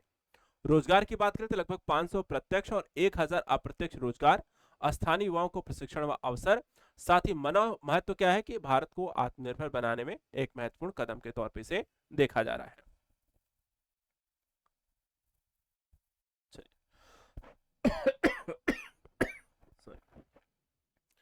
एक चीज और यहाँ पे लगातार काफी चर्चा का विषय रहता है, इसी से जुड़ा हुआ एक पहलू ही है, प्रमुख ऑपरेशन और अभियान जो समय समय पर विभिन्न देशों के मध्य आयोजित होते रहते हैं और ये भी परीक्षा में आपसे पूछ लिए जाते हैं। तो कौन कौन से प्रमुख ऐसे युद्धाभ्यास हुए 2025 में? सबसे पहले देखिए, युद्ध अभ्यास द्विपक्षीय सैन्य अभ्यास 21वां संस्करण भारत और अमेरिका के मध्य हुआ है, तो इनको हाईलाइट करते चलेंगे जल्दी जल्दी। थोड़ा सा ज्यादा यहाँ पे ध्यान देने वाला वैसा पहलू नहीं है, ये सारा फैक्चुअल डेटा है, तो यहाँ पे फैक्ट ही पूछा जाएगा। कौन सा युद्धाभ्यास है, किसके बीच हुआ है, यही यहाँ पर ज्यादा पूछा जाएगा, तो उस पहलू पर ही नजर डालेंगे। तो स्थान समय 114 सितंबर 2025 को फोर्ट वेनराइट अलास्का यूएसए में हुआ। भागीदारी भारतीय सेना की मद्रास रेजिमेंट की एक बटालियन और अमेरिका सेना की 11वीं एयरबोर्न डिवीजन आर्कटिक वोल्स ब्रिगेड की 1st battalion 5th infantry regiment bobcats ने यहां पर भागीदारी की थी। उद्देश्य था कि संयुक्त राष्ट्र के अभियानों में साथ मिलकर के कैसे काम किया जाएगा, बहुक्षेत्रीय चुनौतियां, संयुक्त युद्धक क्षमता को विकसित करना। अभ्यास गतिविधियों में हेलीबॉर्न ऑपरेशन थे, यूएवी काउंटर ऑपरेशन, निगरानी, तकनीकी, पर्वतीय युद्ध, रॉकक्राफ्ट, लड़ाकू, चिकित्सीय सहायता, तोपखाना, विमानन, इलेक्ट्रॉनिक युद्ध जैसे कई सारे पहलुओं पर यहां पर साथ में मिलकर के काम करना। समापन लाइव फायर अभ्यास, उच्च ऊंचाई वाले युद्ध परिदृश्यों में संयुक्त युद्धाभ्यास के अभ्यास करना। ऑपरेशन सिंधु जो था ये भी देखने को मिला 18 जून 2025 को। कब और किसके द्वारा चलाया गया था, तो यहाँ पे थोड़ा सा ध्यान दीजिएगा, मामला यहाँ पर दूसरे देश का था। भारत, ईरान और इजराइल के मध्य एक संघर्ष हुआ और वहां से भारतीयों को बाहर निकालने के लिए जो अभियान चलाया गया था 18 जून 2025 को, उसको हम ऑपरेशन सिंधु नाम दिया गया था। पहले चरण में 17 जून 2025 को उत्तरी ईरान से 110 भारतीय छात्रों को निकाल करके आर्मेनिया में यहाँ पे प्रवेश दिलाया गया था। और ईरान की रणनीति भारतीय दूतावास, वहां रह रहे भारतीय नागरिकों को अपेक्षाकृत सुरक्षित क्षेत्रों में पहुंचाना और बाद में उपलब्ध व्यवहार साधनों से भारत वापस लाने में मदद कर रहा था। उद्देश्य क्या था कि संकटग्रस्त क्षेत्रों में भारतीयों की सुरक्षित निकासी, विदेशों में भारतीयों की सुरक्षा और उनके हितों की रक्षा करना। महत्व क्या था कि भारत की विदेश नीति, कूटनीति, नागरिक सुरक्षा के संदर्भ से यहाँ पर फिर से एक बार संतुलित नजर आती है। बाकी यहाँ पर अन्य जो ऑपरेशन है ऐसे ही, ऑपरेशन गंगा यूक्रेन संकट के दौरान भारतीयों को निकालने के लिए चलाया गया। ऑपरेशन कावेरी सूडान संकट के दौरान भारतीयों को निकालने के लिए चलाया गया था। तो ऐसे भी ऑपरेशन कई बार एग्जाम में पूछे जाते हैं, तो इनको भी ध्यान रखना है। इसके बाद ऑपरेशन राइजिंग लॉयन, ये क्या था, तो 13 जून 2025 को देखा जाए तो यही पॉइंट है, बस इतना यहाँ पर आप थोड़ा सा ध्यान रखिएगा क्या है, किसके बीच चलाया था। तो इजराइल ने ऑपरेशन राइजिंग लायन, हिब्रू नाम है एम के लावी अर्थात शेर की भांत उदित होती कौम, शुरू किया और इस अभियान का मुख्य उद्देश्य था ईरान की परमाणु हथियार क्षमता और बैलिस्टिक मिसाइल कार्यक्रम को निष्क्रिय करना। तो इजराइल का अभियान था, ईरान के विरुद्ध था, परमाणु हथियारों को नष्ट करने के लिए था। तो इतना बस आपको यहाँ पर ध्यान रखना है। तो अभियान कैसा था, तो हवाई हमला किया जाना था, इजरायली वायुसेना के माध्यम लड़ाकू विमान, मोसाद की प्रमुख यहाँ पर भूमिका रही। तेहरान और अन्य शहरों में ईरान के हमले किए गए, कमांड केंद्र को बुरी तरह क्षतिग्रस्त किया गया, ईरान के 2 शीर्ष अधिकारियों की मृत्यु हो गई, जैसे कि जनरल हुसैन सलामी और मेजर जनरल हुसैन बघेरी की। बाकी इतिहास बहुत पुराना है, उस इतिहास और युद्ध के दृष्टिकोण से हम नहीं जाते हैं, जो इंपॉर्टेंट पहलू वो हमने यहाँ पर जरूर देख लिया। बाकी यहाँ पर देखा है तो उससे संबंधित कुछ ऑपरेशन अभियान कुछ समय के लिए रहे हैं, उनको जरूर इसमें बता देते हैं। यह ऑपरेशन जो है पूर्व में इजराइल द्वारा किए गए ऑपरेशन ओपेरा कब किया गया था? 1981 में इराक के ओसीरा रिएक्टर पर हमला किया गया था। और ऑपरेशन आउटसाइड द बॉक्स 2007 में सीरिया के परमाणु रिएक्टर पर यहाँ पर हमला किया गया था। उसी से मिलता जुलता है कि इजराइल कहीं ना कहीं अरब देशों में किसी तरीके का परमाणु हथियार संपन्न देश या परमाणु रिएक्टर बनते हुए नहीं यहां पर चाहता है, और ऐसा कहीं भी कोई गतिविधि होती है तो इजराइल वहां पर लगातार हमले कर रहा है। इसके बाद अगला अभियान ऑपरेशन मिडनाइट हैमर, ये अमेरिका के द्वारा चलाया गया था और इसी से जुड़ा हुआ ही अभियान है। एक तरफ इजराइल ने हमला किया था, दूसरी तरफ यहाँ पर आपको देखा जाए तो अमेरिका ने किया था, और अमेरिका के ऑपरेशन का नाम था ऑपरेशन मिडनाइट हैमर।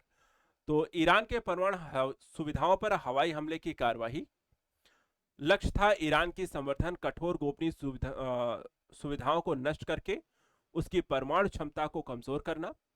हमला किससे किया गया था? तो B2 स्टील्थ बॉम्बर और अत्यधिक शक्ति वाले GPU-57 बंकर बस्टर बमों का इसमें प्रयोग किया गया। हमला जो किया गया था वो 3 स्थलों पे किया गया ईरान में, फोर्डो, नतांज और इस्फहान को यहाँ पर टारगेट किया गया था, जो ईरान के यहाँ पे प्रमुख परमाणु स्थल है। उद्देश्य था कि ईरान की संवर्धन न्यूक्लियर इंफ्रास्ट्रक्चर को नष्ट करना, परमाणु खतरे को यहाँ पर पूरी तरीके से समाप्त करना। अभ्यास शक्ति 2025 ये भारत और फ्रांस के मध्य यहाँ पे हुआ। कब से कब तक हुआ? तो यहाँ पर बस इसको थोड़ा सा हाईलाइट कर लीजिए, ये पॉइंट यहाँ पर ज्यादा जरूरी है। 18 जून से 1 जुलाई 2025 को कहां पे हुआ? तो कैंप लार्जेक ला कैवलरी फ्रांस में। कौन सा संस्करण था? 8वां संस्करण था। और प्रकृति कैसी है? तो द्विवार्षिक है। किसके किसके मध्य हुई थे? भारत फ्रांस के बीच में। नाम क्या था? अभ्यास शक्ति। ठीक है, तो बाकी यहाँ पर परिचालन समन्वय, आपसी संपर्क, रणनीति, तकनीक, प्रक्रियाएं उनको यहाँ पर साझा करना, इस तरीके से सहयोग इत्यादि होता है इसमें। भारतीय दल कौन था? इसमें 90 कर्मी थे। मुख्य रूप से जम्मू कश्मीर राइफल्स की एक बटालियन इसमें शामिल थी और अन्य शाखाओं के थे। फ्रांसीसी दल में भी 90 लोग थे। 13वीं विदेशी सेना हाफ ब्रिगेड से भागीदारी इसमें की थी। रणनीति, तकनीकी, सामरिक, नई पीढ़ी के उपकरण, फिजिकल एंड्योरेंस इत्यादि में टीम वर्क को यहाँ पर चेक करते हैं इसमें। तो शुरुआत यहाँ पे कब हुई इसको भी ध्यान रखिएगा। अभ्यास शक्ति की 2011 में भारत फ्रांस के बीच हुई थी। हाँ, एक इसको भी यहाँ पे थोड़ा ध्यान दीजिएगा, कौन कौन से अन्य अभ्यास यहाँ पर भारत और फ्रांस मिलकर के करते हैं। तो एक तो अभी हमने इसको देख लिया, और दूसरा जो है क्या, वरुण नौसैन्य अभ्यास है, डेजर्ट नाइट वायुसेना अभ्यास है, और गरुण जो है वायुसेना अभ्यास है। ठीक है, तो अभ्यास शक्ति थल सेना, वरुण अभ्यास जो है नौसेना, और गरुण और डेजर्ट नाइट जो है इसमें वायुसेना शामिल होती हैं। तो इसको यहाँ पर ध्यान दीजिएगा। भारत और फ्रांस जो होती हैं तीनों ही स्तरों पर अभ्यास करती हैं, थल, जल और वायु।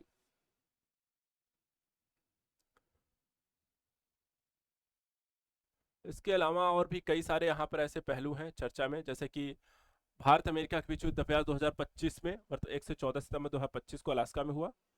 और सबसे बड़ा एक अभ्यास था ब्राइट स्टार 2025 में 28 अगस्त से 10 सितंबर 2025 तक मिस्र में 700 से अधिक भारतीय सशस्त्र बल कर्मियों ने इसमें भाग लिया। भारत और सिंगापुर के मध्य जो हुआ वो अभ्यास था बोर्ड कुरुक्षेत्र, ये जुलाई 2025 में हुआ जोधपुर में। एक और यहाँ पे देखा है तो 18 देशों के साथ तलिस्मन सेबर 2025 में यहाँ पर भाग लिया गया। ये वैश्विक स्तर पर सबसे बड़े सैन्य सहयोग को यहाँ पर दर्शाता है। तो ये कई अन्य यहाँ पर ऐसे ही अभ्यास आपको इसमें देखने को मिले हैं।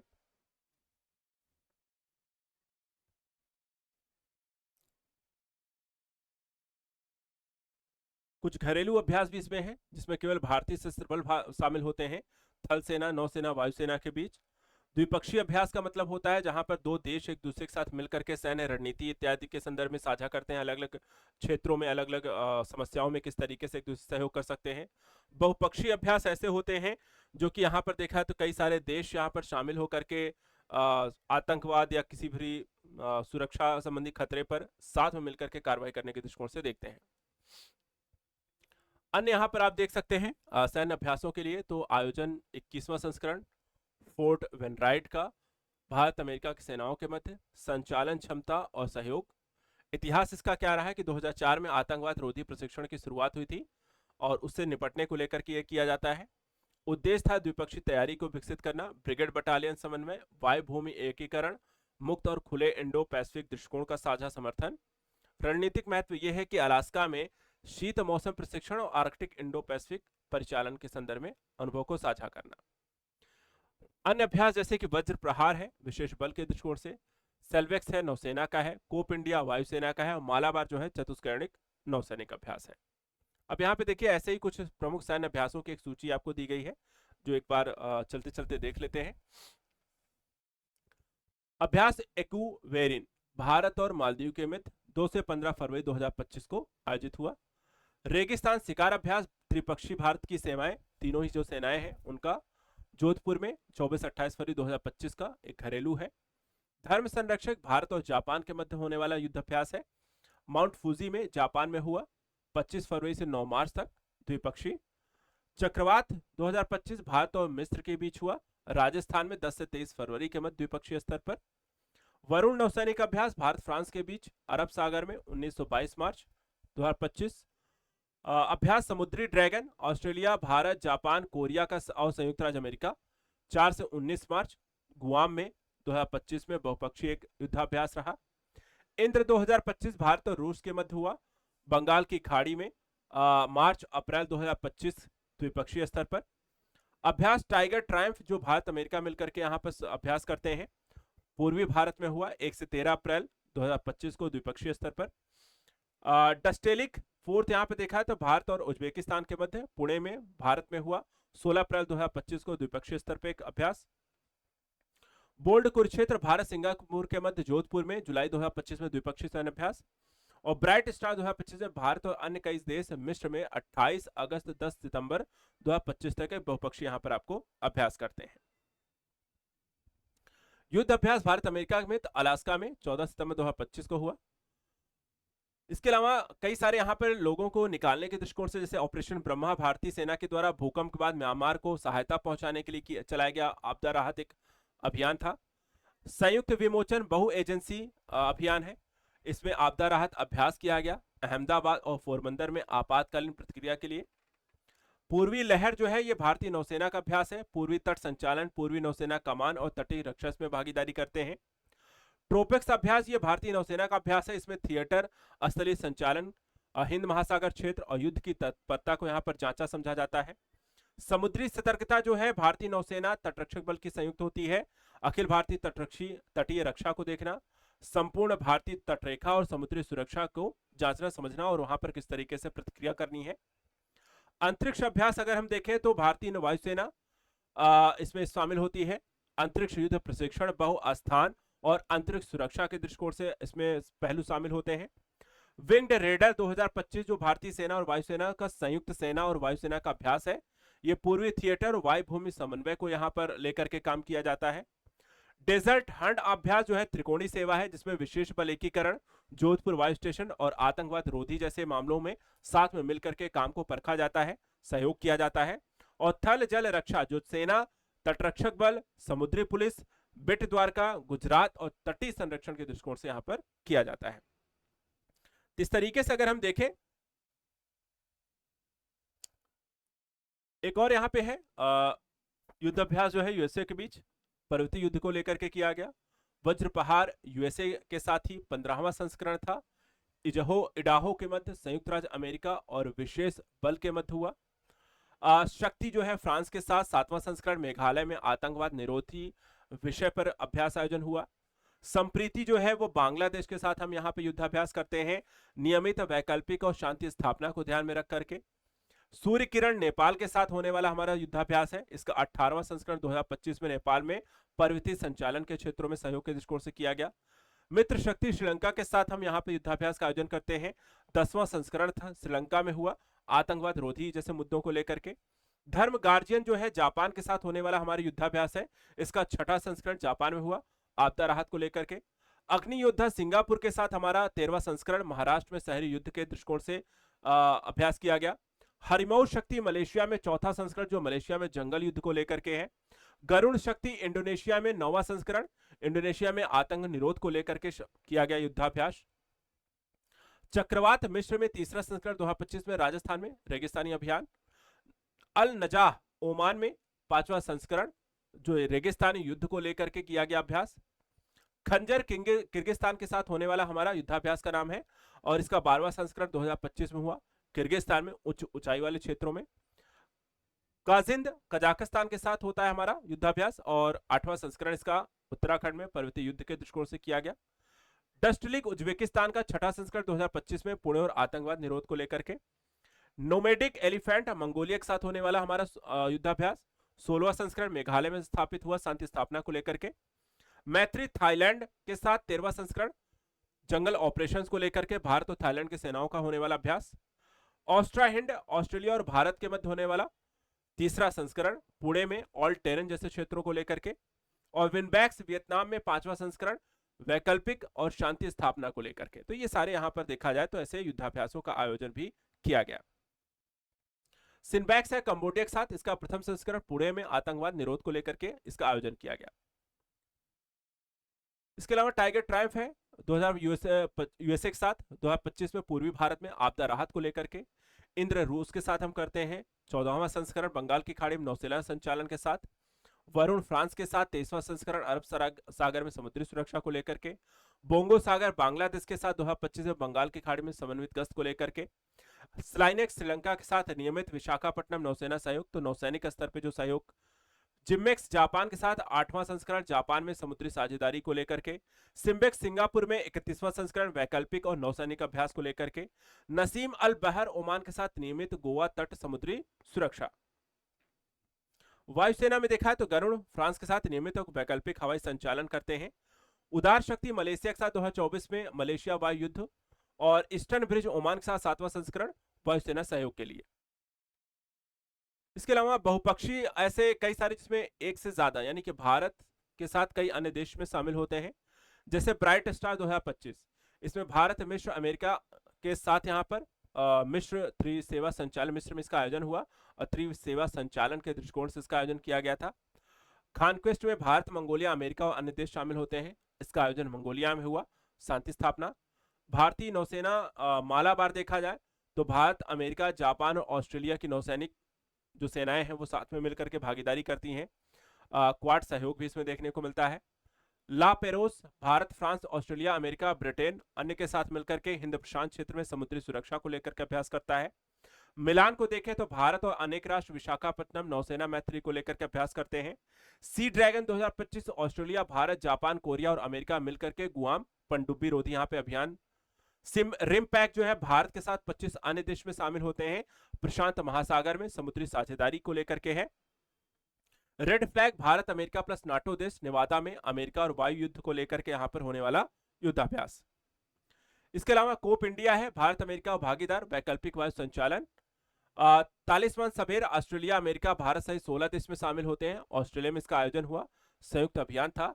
और कोमोडो में इंडोनेशिया भारत सहित 38 देश होते हैं जो इंडोनेशिया में इसका आयोजन हुआ और शांति स्थापना को लेकर के। तो ये सारी चीजें अगर देखा जाए तो यहाँ पर आपको जितने भी सैन्य और युद्धाभ्यास थे वो सारी चीजें हमने यहाँ पर आपको देख ली। ठीक है, तो आज का सत्र यहाँ पर होता है समाप्त। ये सारे टॉपिक जितना भी मैंने आपको बताया है इसको अच्छे से स्टडी कर लीजिएगा, रिवीजन कर लीजिएगा और इनको यहाँ पे परीक्षा जाने से पहले 3 बार जरूर पढ़ के जाइएगा। Thank you so much.